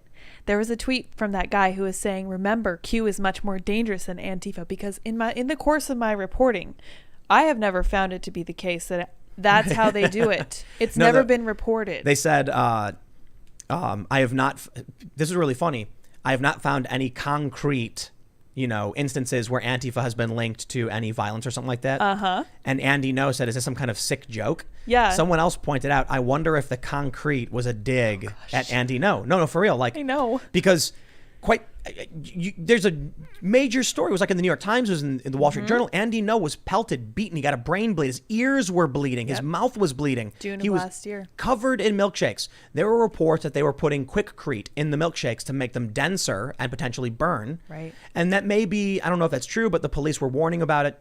And then this individual says, I haven't found any, and they put stars, concrete, evidence like or whatever. To me. So, and there's a New York Times reporter. So a lot of people were like, are you like dog whistling? Like that to me, that does sound like a dog whistle, because it's something that only people in your little group of, Antifa buddies would recognize. It's a way that you could say Antifa is not violent and then look over to Antifa and wink at them. Yep. I know you did it. Congratulations. They straight up advocate for violence. Sure do. They literally say, bash the fash. They make it Smash happen. The fash. We watched it. We watched them drag that guy out of his truck. We watched them beat that gay guy and the Chaz. And it's like, if you don't see a link, it is because you are not looking. It's not because it's not there. Or they're lying. Or they're intentionally blind. I don't know how we break through to people who. How do you get people out of that trap? I love that everything is online now.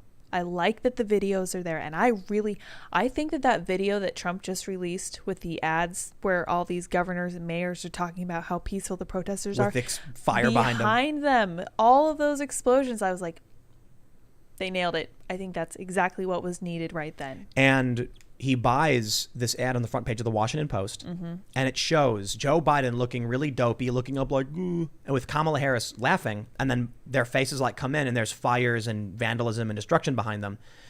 And some of these people, like I mentioned earlier, were saying things like, well, this is bad for Trump because he's funding good journalism, and people are not going to see the truth. There's a reason why these woke journalists were fuming, outraged, like their heads were going to explode. Because it works. Trump's approval rating going up. Maybe Justin Rasmussen, so we'll see what the aggregate is. But people don't know this stuff is happening. And they see this and they go, whoa, what is this? And they see the videos and like, I didn't even know this was happening. Right. There's so much stuff that people don't know about. And that's what scares me. Because maybe we're in a bubble because we know. I mean, especially, all of you who are watching right now, you're watching, we talk about this. And we break down and we show the evidence and we have an honest, back and forth now with, many guests. Right. And you have your morning update on all the riots in Portland. Oh, yeah. Now Tim Pool's update. Now I basically have created a new show every morning at 10 a.m. It's, your morning riot update in Portland with Tim Pool. Yeah. Because there's always some, I wake up sometimes thinking this will be the day. It will just be a riot with no relevance. And I'm not going to do a story. I'm not going to, comment on it or report on it because it's just the riot, right? Like eventually the riot just becomes the riot. And we know it's happening. Kind of like, if there was a flood and like a river formed, I'd be like, well, this river is, ripping things apart. Eventually it's just the river. It's just there now. Just adjust to it. So yeah, the people, but no, the escalation just keeps on happening. I mean, this morning, that guy, Keith Love, who got doxxed by 4chan, they found him out. He's like on the verge of tears crying because he's going to go to prison. And I'm like, there's an update.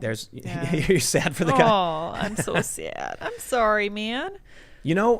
I will say I sympathize with some of these people because they are NPCs who were led into the fray by villains, evil people who knew I can make them do the dirty work so I don't get in trouble. I do think that a lot of them are misled, and I do feel bad for a lot of them. But I draw the line at feeling bad for someone who drags someone out of their car and kicks them until they're unconscious. Of course, obviously. I would say I feel bad about the general concept of these normies who are just told this is what you have to do. Right. And they're too stupid. And it is true that life ain't fair and they're not getting everything they'd been promised and they might have a lot of student debt and everything, but that's no reason to riot. I mean, if you're dumb and someone's leading you along, that's at least 50% your fault because you still have autonomy, believe it or not. Yeah. Let's segue over to schools because I did say I was going to talk about this and we definitely should because this story is hilarious. Yeah, this is interesting. I have to bring this story up because they drag Ben Shapiro and Jordan Peterson as alt-right, of course, the stupidest thing ever. And it is woke teachers. Look at this. The kids are alt-right. When your star pupil gets red-pilled from Mel Magazine, teachers know the warning signs when students are radicalized by online hate movements. They just don't know how to stop it or if it's a power struggle they can ever win. How creepy is it that these people literally view the Enlightenment as a hate movement?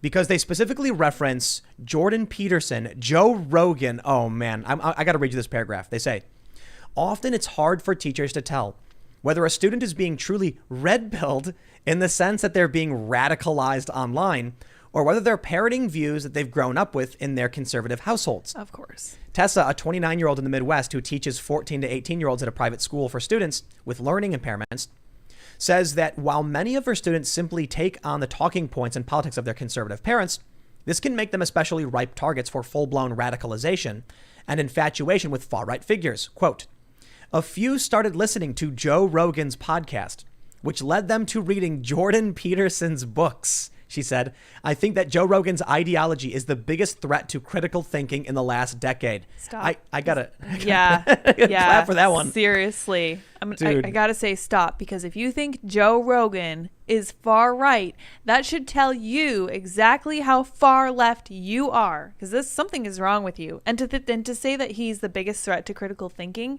nah. I love when the first time I went on Rogan, he goes, what do you think about universal basic income? Oh, yeah. And I was like, not a big fan for these reasons. Like, yeah, but, and a bunch of people were like pushed me. And I'm like, Joe's almost a socialist. Yeah. Like he's in no way right wing. Culturally, I think he's like centrist, and then economically he leans left. I think he has common sense. And right now that makes him a little bit right wing. It's because they're in a death cult, and anyone outside of the cult is literally Hitler. That's a better summary. Wait, it gets better. They say, Oh, boy. There are some obvious warning signs that a student is being red-pilled, though, like when they have a sudden and noticeable rightward shift in their views, when they specifically mention figures like Ben Shapiro and Peterson, who Olivia says her student loved, and when they use language that makes the online influence obvious, like Chad and cuck. Ah, brilliant. The word Chad and cuck. Yes, evidence that your child has been red-pilled. There's always been boys who ask, don't girls just lie about assault, though? And we do want to take those questions seriously. Ferderber says, but increasingly they're using language that sounds straight from Reddit. Reddit is super far left. Do they know?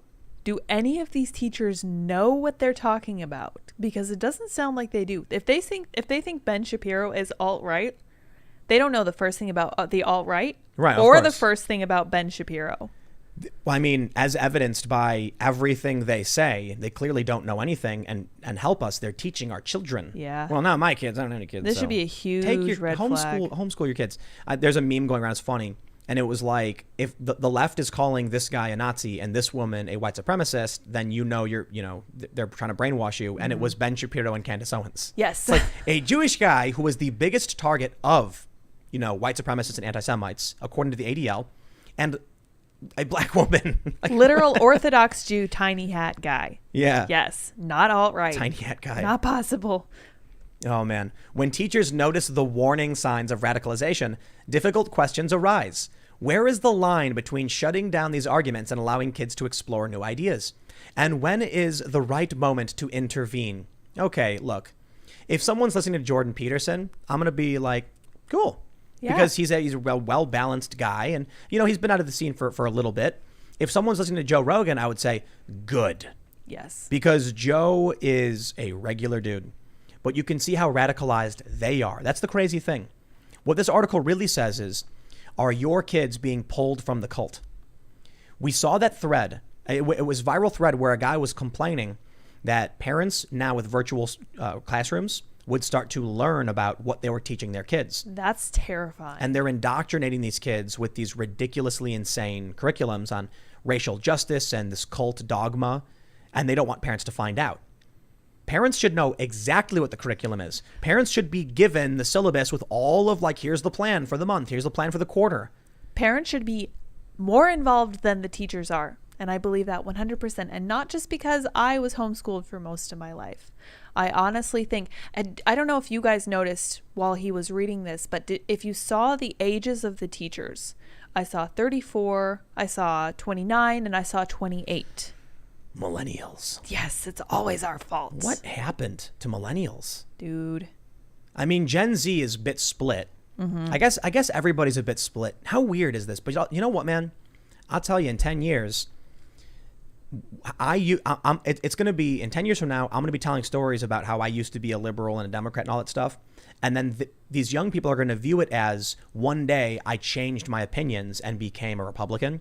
When in reality is my opinions stayed where they were. The Republican Party just became the bigger tent. Yeah. For more people focused on individual liberty, rights, social justice, and all these real social justice. And the left went insane. I would compare it more to being on a hill. The blob of the Republican Party rolled downhill a little bit and it took you in, and the left blob rolled way off down into the distance. I'm confused by what your analogy is supposed to mean. My mean. analogy makes perfect sense. Okay. I'm sorry you don't understand it. So the whole thing it's shifted. blanketing. Yeah, it's like a teeter-totter almost. I don't think the Republican Party has shifted. No. No, yeah. So like I often talk about the wheel, how you've got far left and far right, and the wheel can turn one direction. I don't think the Republican Party did. I think the Republican Party became a bigger tent. No, I've seen the right wing shift. I've seen a lot more. Maybe you're right, but I have seen it shift at least on topics like gay marriage, because there was I remember a point in my life where it went from being totally unacceptable to being this is the way it is now. But that's not. I don't think that negates what I'm saying. When you make a bigger tent and you bring in a bunch of liberals, then what is the center of your party shifts a little bit to the left. It doesn't get rid of the people already on the right of your party. You see what I'm saying? Yeah. Yeah, there's still a lot of people who don't believe in, gay marriage. That's true. And LGBTQ rights and stuff like that. Maybe I'm just talking about my own family and my microcosm. They've shifted? They changed. I think it's fair, though. I've mentioned in the past that Donald Trump is a Republican, and he's the first president in U.S. history to be pro-gay marriage before going into office. Yeah. And I think, I'm not entirely sure about this. I know Barack Obama was opposed to gay marriage in his first campaign. Before he was for it, yeah. But I think he was opposed to it in a second run, wasn't he? Re-election? The first, I think. The first one? The Not the second one? The first part of his second. So he ran twice opposed to gay marriage. I think so. I'm not going to blame Obama for that because, that's his view. Well, society changes. Of course, now. That's why I think it's silly when, was it Rick Reynolds, is that his name? He put out that ad where he said, Joe Biden multiple times came out against gay marriage. Now, I can respect that. I get his point because Donald Trump entered and he doesn't have that on, in his history. But come on, look, Joe Biden's changed. Yeah, times have changed. He's gotten with the program. He's changed his opinion. I'm more concerned about what he's doing now and his character now. I can respect, Grinnell's opinion for sure. He knows better than I do because he is a gay man. But I look at what Joe Biden and Kamala Harris represent now. I'm concerned about the now, not the yesterday. Exactly. However, I look at Joe Biden's wishy-washiness, his waffling, and what the Obama administration did, and that does matter because they do have a history, and that's important. Perhaps you could say that Donald Trump doesn't, because he doesn't have that history, it's harder to criticize him. It's his first time running for office, and he became president. Right. Yeah, that was a really funny thing that's when amazing. He brought it up. I ran for president one time, or I ran for public office one time and became president of the United States. It's funny. So he has that advantage. But I look at the Biden administration and the things they did, and that's why I'm like, none of that. Yeah. I'm not interested in that. The Biden-Obama administration. The Biden-Obama. Let me read out the last paragraph because I mentioned the Proud Boys. I think it's funny. They say, it can also be devastating for teachers to realize that, despite their best efforts, some of their students might end up holding hateful beliefs long term, and many of them take it personally. Quote, my biggest worry is that they'll be stuck in their thinking forever and that they'll join the Proud Boys or something, Tessa says. I feel like I should be able to do a better job at teaching critical thinking skills, and they should have enough trust in me to believe that I'm telling the truth. Honestly, she adds, it makes me feel like I failed at my job. Well, you failed at your job for a lot of reasons. I'll tell you what, if I had to choose, if there was a little kid in front of me and they were like, you could say one thing, just one word, or you have two choices. He either grows up to become a Proud Boy or he grows up to become Antifa. And you have to choose. I'd rather that kid be Proud Boy. 100%. Because the worst thing about the Proud Boys is that they may be rambunctious and aggressive, but they don't start fights for the most part. It's like I mentioned this, several times now. It's inverse proportions. Antifa almost exclusively starts the fights. Proud Boys tend to finish them when the fights start, but Proud Boys have started some fights. For the most part, if you leave them to their business, they walk around waving American flags and then go get drunk at a bar. That's totally fine. I don't care. Antifa instigates and gets violent and goes and targets people, and that is not acceptable. The entire basis of the Proud Boys is kind of unserious. It's a It bunch is. of hazing. It's a bunch of gross, dirty, immature jokes. It wasn't meant to be anything crazy. How weird is it now that people have like tattoos and they take it seriously? That's funny to me. To me, it's like the embodiment almost of a sense of humor. Whereas with Antifa, it's just dark. It's depressing. Like I don't understand why anyone would want to be part of that because it's not exciting. It's not interesting. It's not fun. It's not like enjoyable.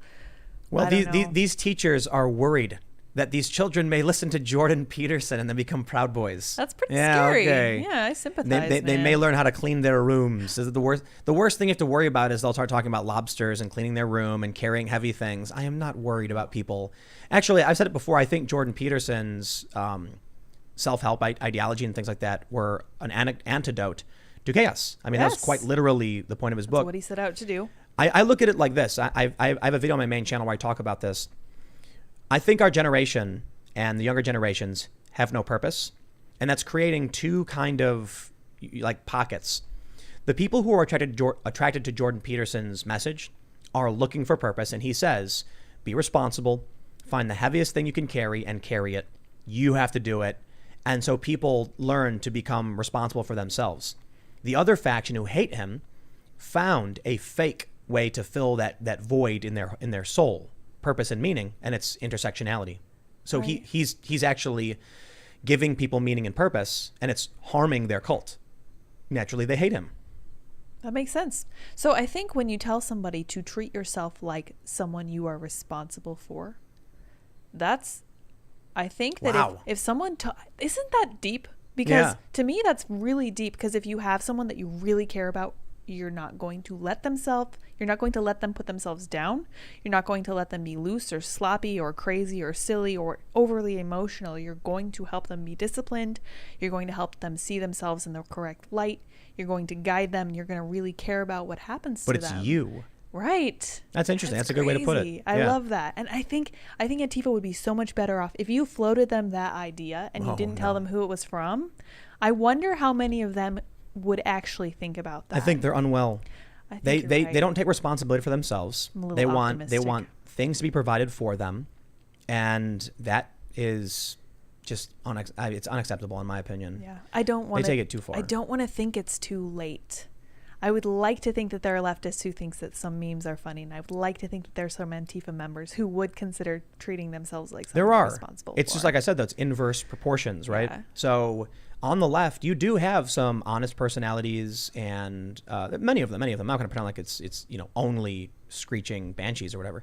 No, there's a bunch of good people on the left, but I think there's too many bad ones. Yeah. There are many bad ones on the right, but there are many good ones. To me, it seems easier to be a person of character on the left and get more respect for it, at least from the right or from people generally, because they're like four-leaf clovers. They're not everywhere. They're kind of special. Yeah. It's a little bit like finding a unicorn in the wild. It's like, I need to respect this person. Jimmy Dore, man. Yeah, like Tucker Carlson. Lot of those left-wing people, I'm like, I have huge respect for you. Jimmy is awesome. Yeah. Jimmy Dore is awesome, and I disagree with him on a lot of things. Right, I don't care if we disagree on stuff. But he's honest. Yeah. I think he gets some things wrong, and same thing with Kyle Kalinske and David Pakman. But I think they're, for the most part, I think these are good dudes. Not perfect, but I think Jimmy Dore is great. He recently went on Tucker Carlson, and he said the Democratic Party is a pro-war party, and and they're laughing about it, and I'm like, this is awesome. Yep. It's Jimmy and Tucker laughing, and Tucker was like, I appreciate you doing this considering the flack you're going to get, and Jimmy was like, it was worth it. Yeah, absolutely. That's great. That's great. All right, let's jump over to Super Chats. We're a little over. Yeah, we went over. How's it going, everybody? We're gonna read Super Chats now, and really appreciate it. We're just chilling. We're hanging out. We're booking a ton of guests. We're already booked up for the next couple of weeks. It's fantastic. Oh man! Tomorrow, Brandon Strzok of Walk Away. He's doing this big rally in Philly. He's gonna be here. I accidentally did this, but we ended up having this whole week of un-DNC. Yeah. We had Carrie Smith. She's liberals for Trump.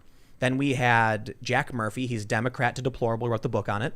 And now we have Brandon Strzok tomorrow, who started the Walk Away movement. And all of them have their own kind of unique view on what they did and why they did it. And it's the DNC week, so I think it's that is so apropos. It really is cool. The anti-DNC. So thank you guys for being here for the anti-DNC. Yes, but if you haven't already, make sure to follow me on Twitter, Instagram, and Parler at Timcast. And you can follow Lydia at Sour Patch Lids on Twitter and Parler as well. Yes, and also check out my main channel over at youtube.com/Timcast. Don't ask me why YouTube does the naming conventions they do, but that's my main channel, and you can subscribe there for videos every day at 4. But we're gonna read your super chat, so if you want to get some in, we'll try to read as many as possible. But we can't get to everybody, so my apologies. But we'll read a bunch. We will read lots. We got one here from More Rostral Garbage. He says, "Hope you read this. It's interesting to me that I disagree with you on so very many things, but my moral foundation's all over 60%, with liberty being highest at 81 and purity at 72.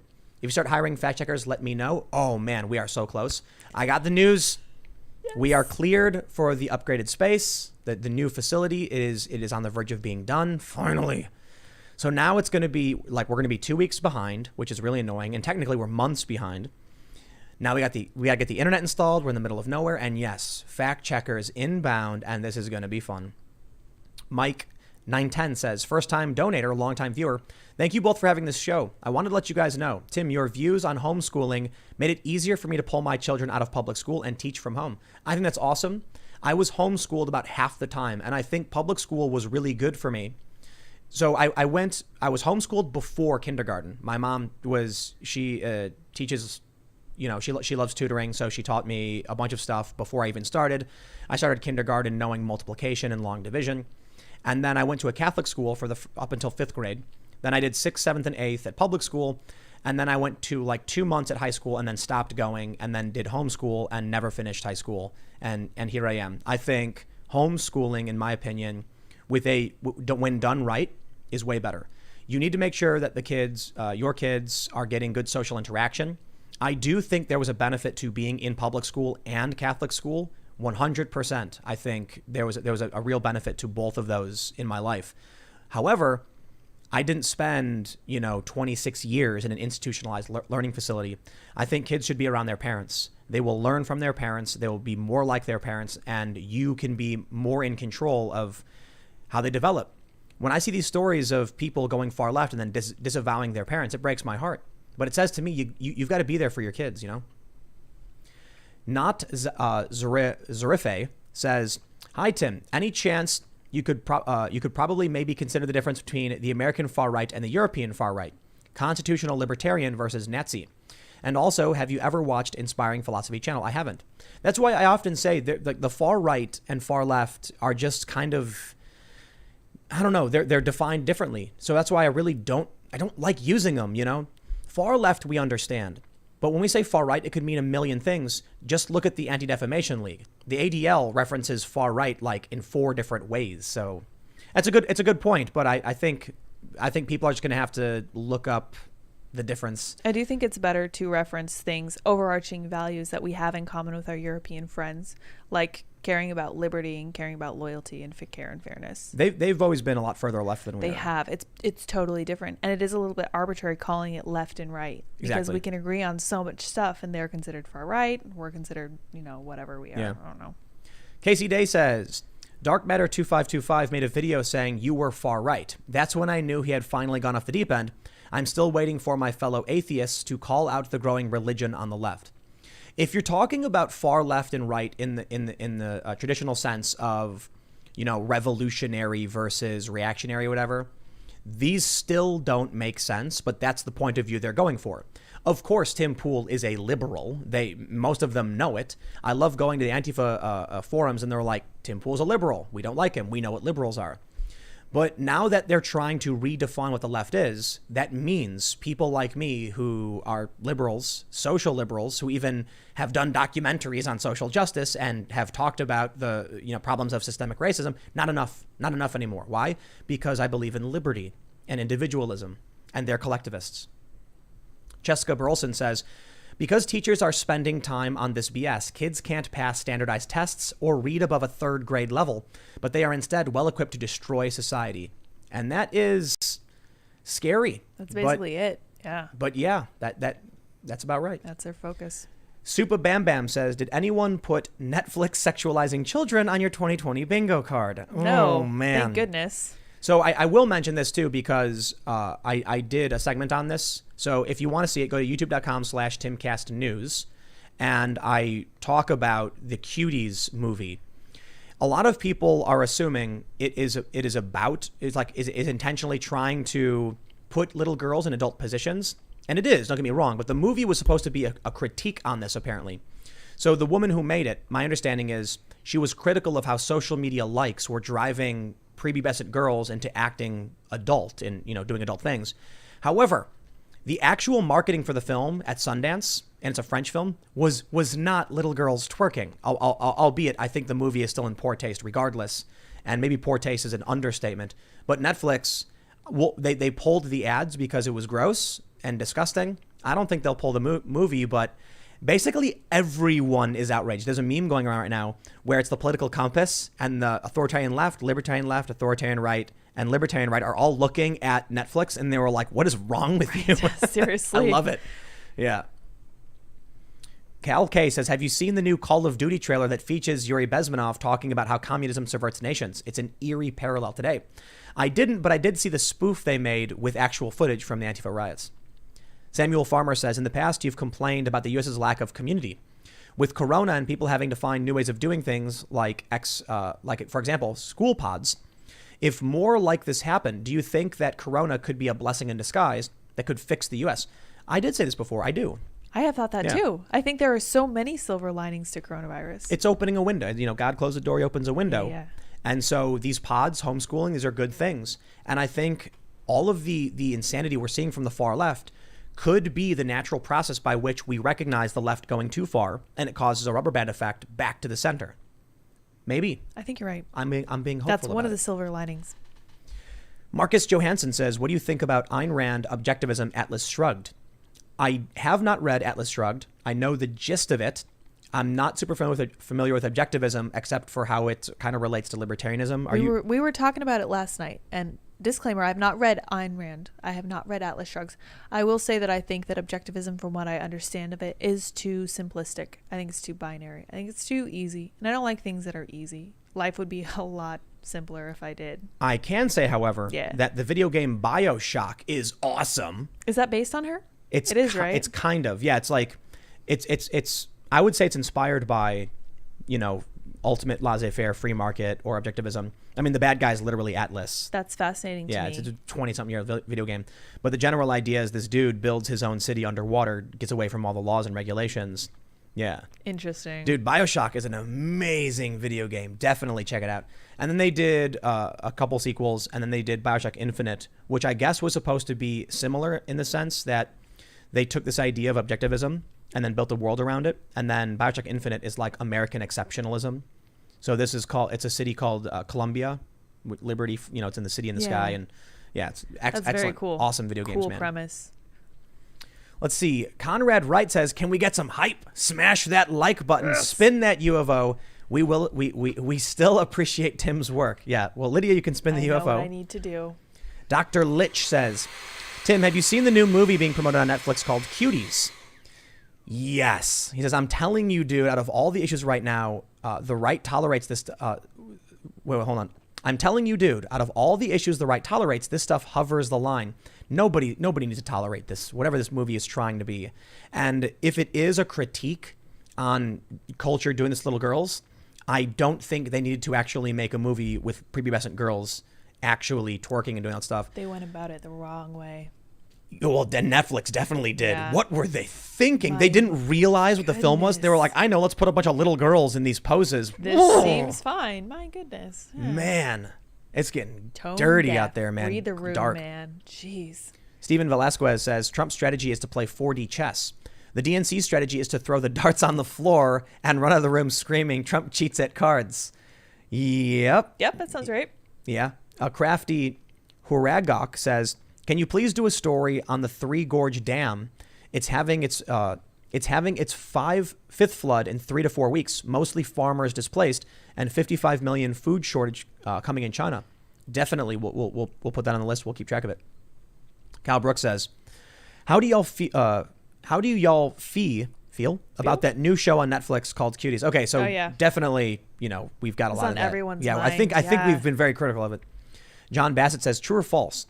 If we have universal mail-in ballots, USPS, which the union has officially endorsed Biden, if the count takes too long, 12 p.m. January 20th, Pelosi will take the seat of the president and the Democrats automatically win. I don't think that's true. If Pelosi wins and she's, confirmed the congresswoman, I believe she will become president. Yeah. But if the whole election is jammed up, including, her election, then it would go to, I think, Chuck Grassley. But I'm not entirely sure. I'll tell you what, though, if they pull that off and it goes to Pelosi, that's when the bar breaks. It's just the line snaps. You know what? I've said that before. Maybe I'm wrong. Maybe, I'm sorry, man. Maybe conservatives will just say, well, I'm not going to do anything.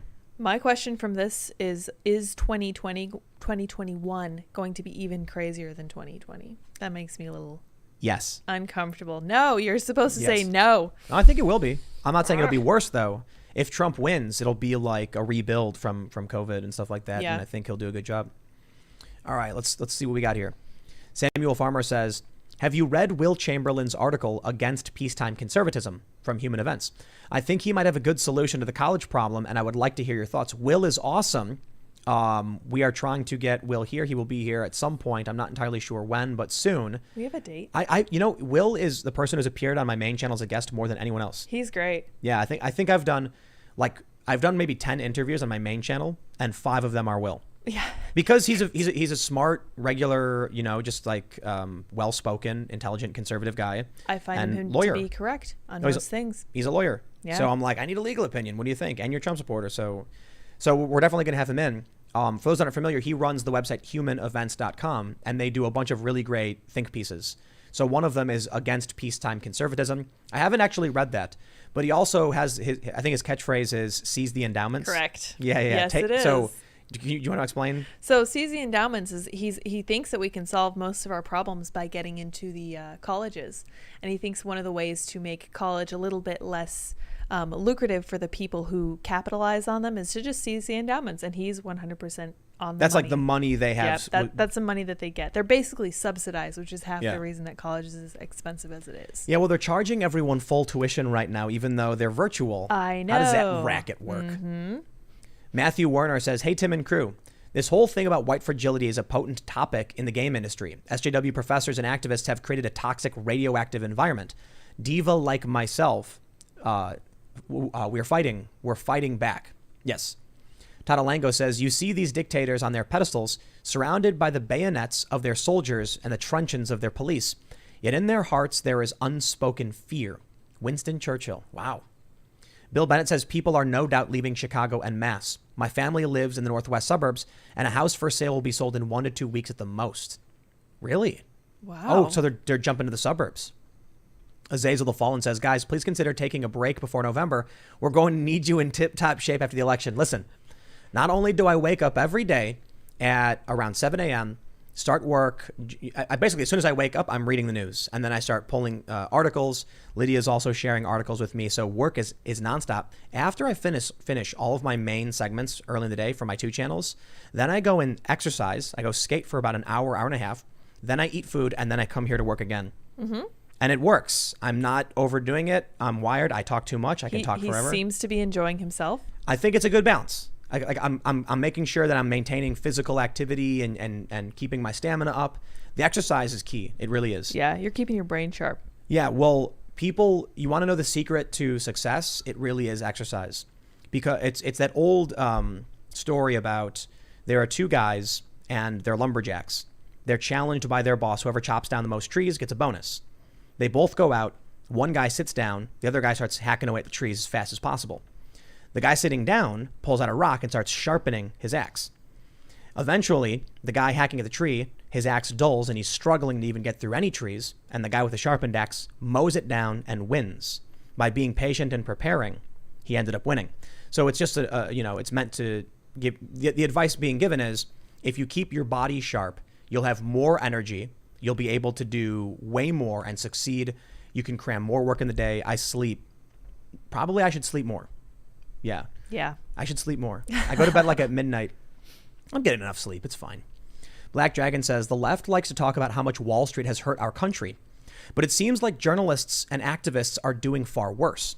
By the way, the new Call of Duty trailer wants to know if you've heard of Yuri Bezmenov. I know. I definitely have heard of Yuri Bezmenov. And people keep sending me that now, too. I think it's cool. I think it's great. Yeah, but that's...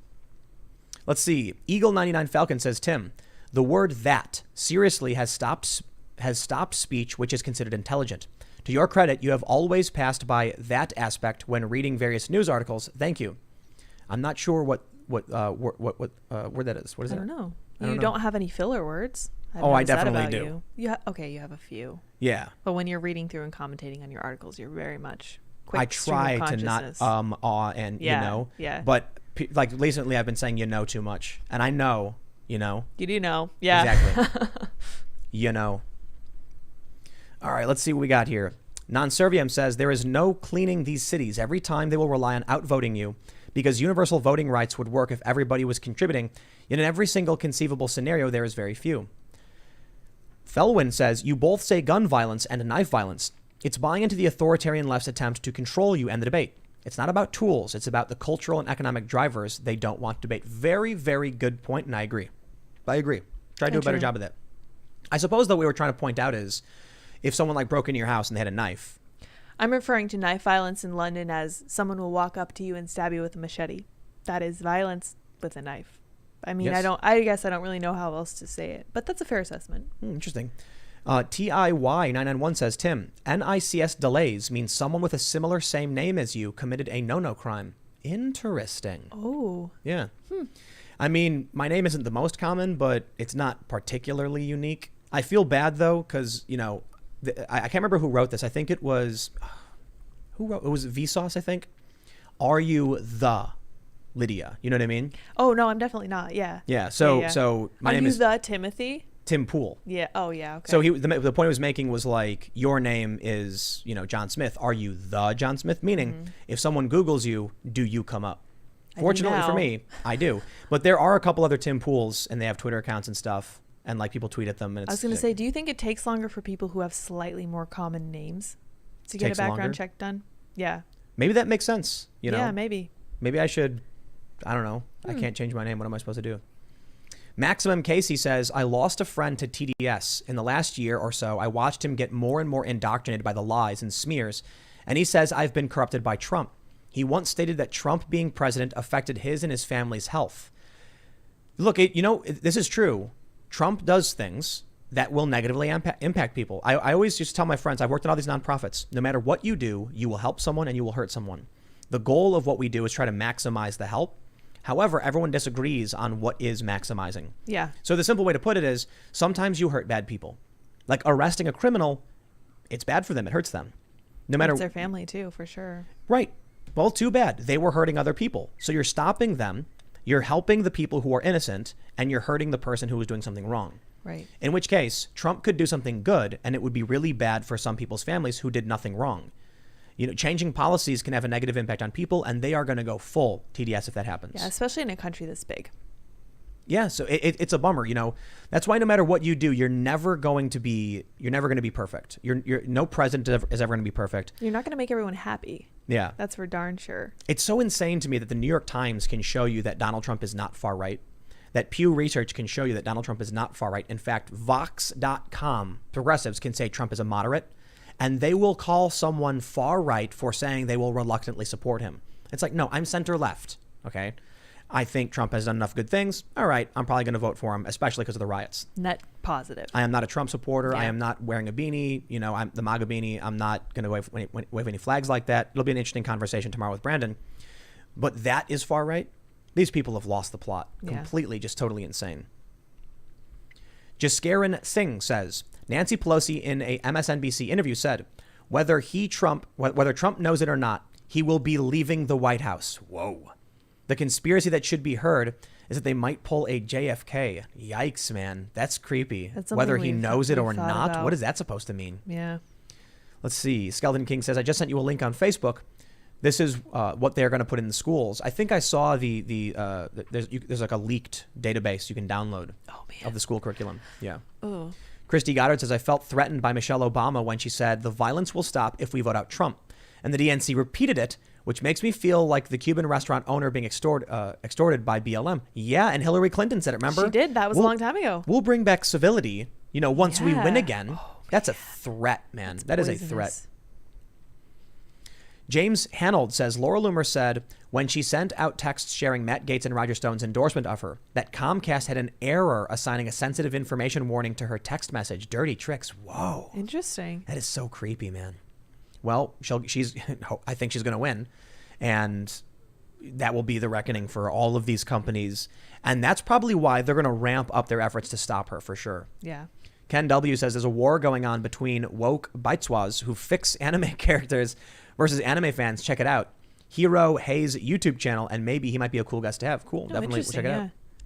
Sergio Gutierrez says, first super chat, keep up the good work. Appreciate it. Will do. John Marafa. He says, even my liberal mother, who is a retired hairstylist, says there's nothing that can be done to improve Lori Lightfoot's hair. Bravo, good sir. I was right. Let's see. I think we did read those. Secret Siren says, I grew up on 63rd Street from Central to Western. Lori Lightfoot doesn't care if they wreck the hoods as long as they leave her rich friends alone. Yes. And Secret Siren, I grew up on just near Vidum Park, which is a few blocks from Midway Airport. So you probably know where that is. But I did live over by 63rd and Narragansett, which is Narragansett, I could probably say a better street, but Narragansett, you probably know where that is too. Very, very close to where you are. We'd be on 63rd and Central all the time. And you've probably been to Archer and Central. You know where the 7-Eleven's at. That's where I used to go all the time. So shout out to Chicago. Let's see. Chaos Smite says, these Hollywood elitists and politicians better study the French Revolution. They will be the first targets. I think a lot of the lefty Antifa people are going to be the first targets for real. Yep. Because they're people the ones on the ground. The people on the ground are the ones who fomented the revolution. The biggest threat to the people who end up taking over. So whatever far left faction ends up actually seizing power, they're going to be like, get rid of the revolutionaries first. Of course. The people who mind their own business and hide in the houses are not a threat. Right. It's the people on the street smashing things, demanding things are a threat. And it's also really fascinating. These Antifa people aren't actually doing anything other than destabilizing. So what do you think happens when they destabilize it enough that the far left takes over? They don't want destabilizing agents in their streets, and now they're authoritarians in charge. Makes sense, yeah. David Wilson says, Tim, people are freaking out now over COD Cold War game because they use Yuri Bezmenov interview and are comparing it to things happening in current day. I mean, that's why Call of Duty is cool, isn't it? Timothy Peterson says, you've told viewers to get a mix of media. I watch you after work, and I get leftist material all day from ESPN Radio. Worldwide leader of woke. Yikes, man. Yeah, I often tell people, try and get a mix, mix up your media so that you're not only watching me or something else. But it is a good point to say that if you're only watching me on YouTube because you're being inundated with mainstream media every other point of the day, I guess that's actually a fair point that you're getting, a mix of media. Bomb Chews says, because of my job, I travel almost the entirety of Southern Illinois. I have seen 3 Biden signs and about 300 Trump signs. If Illinois turns red, I swear, I think it'll be one of the funniest things ever if we see a 49 state landslide. I'm not convinced it's going to happen, but I think maybe. I will really enjoy that. And I would just say we'll deal with the fallout in the morning, because if it's decisive and it's all in on the night of the election day. We need a 49 state landslide because we need to show that this country is actually unified. Yep. And if everyone stood up, and everybody, if people who normally don't vote all stood up and voted, whoever they voted for would win. Non-voter is the biggest voting bloc in this country. Yeah. So if they all voted and they all voted for Trump, then that would send a message to all of these creepy cultists everywhere, and they will absolutely have no choice but to drop their violent cult ideology. The support for the riots and all this stuff would be gone overnight. I would say this is an excellent argument for not being afraid and for being willing to stand up for what you really think. Donald Trump did not deploy feds to all of these cities. Right. And these cities are allowing the rioters to do their thing. They're releasing them. And that is the most important point. Trump is not a fascist. He is a moderate, according to Vox.com. I'll take their word for it. They're progressives. Mm-hmm. The New York Times shows us where he at. So, look, I get it. Let's see. Maximum Case says, Carlin did a live stream with Shoe on Head recently, and I definitely recommend checking out the video. Cool. Will do. Well, my friends, it is 10:07, which means it is time to go to bed. But we're going to be back tomorrow with Brandon Strzok, the founder of the Walkaway Movement, to cap out the week. He's actually doing a big rally in Philadelphia on Saturday. And for those that are big fans of Adam, he is going to be at the rally as well. You can check out his content over at youtube.com/Timcast IRL, and he's going to be there on Saturday. So it's going to be a really, really interesting thing. I'm going to be here working. He's going to be speaking, right? Yeah. I'm excited. Yeah, that's cool. Congratulations. Really cool. I'm excited. So make sure you follow me on Twitter, Instagram, and Parler at Timcast.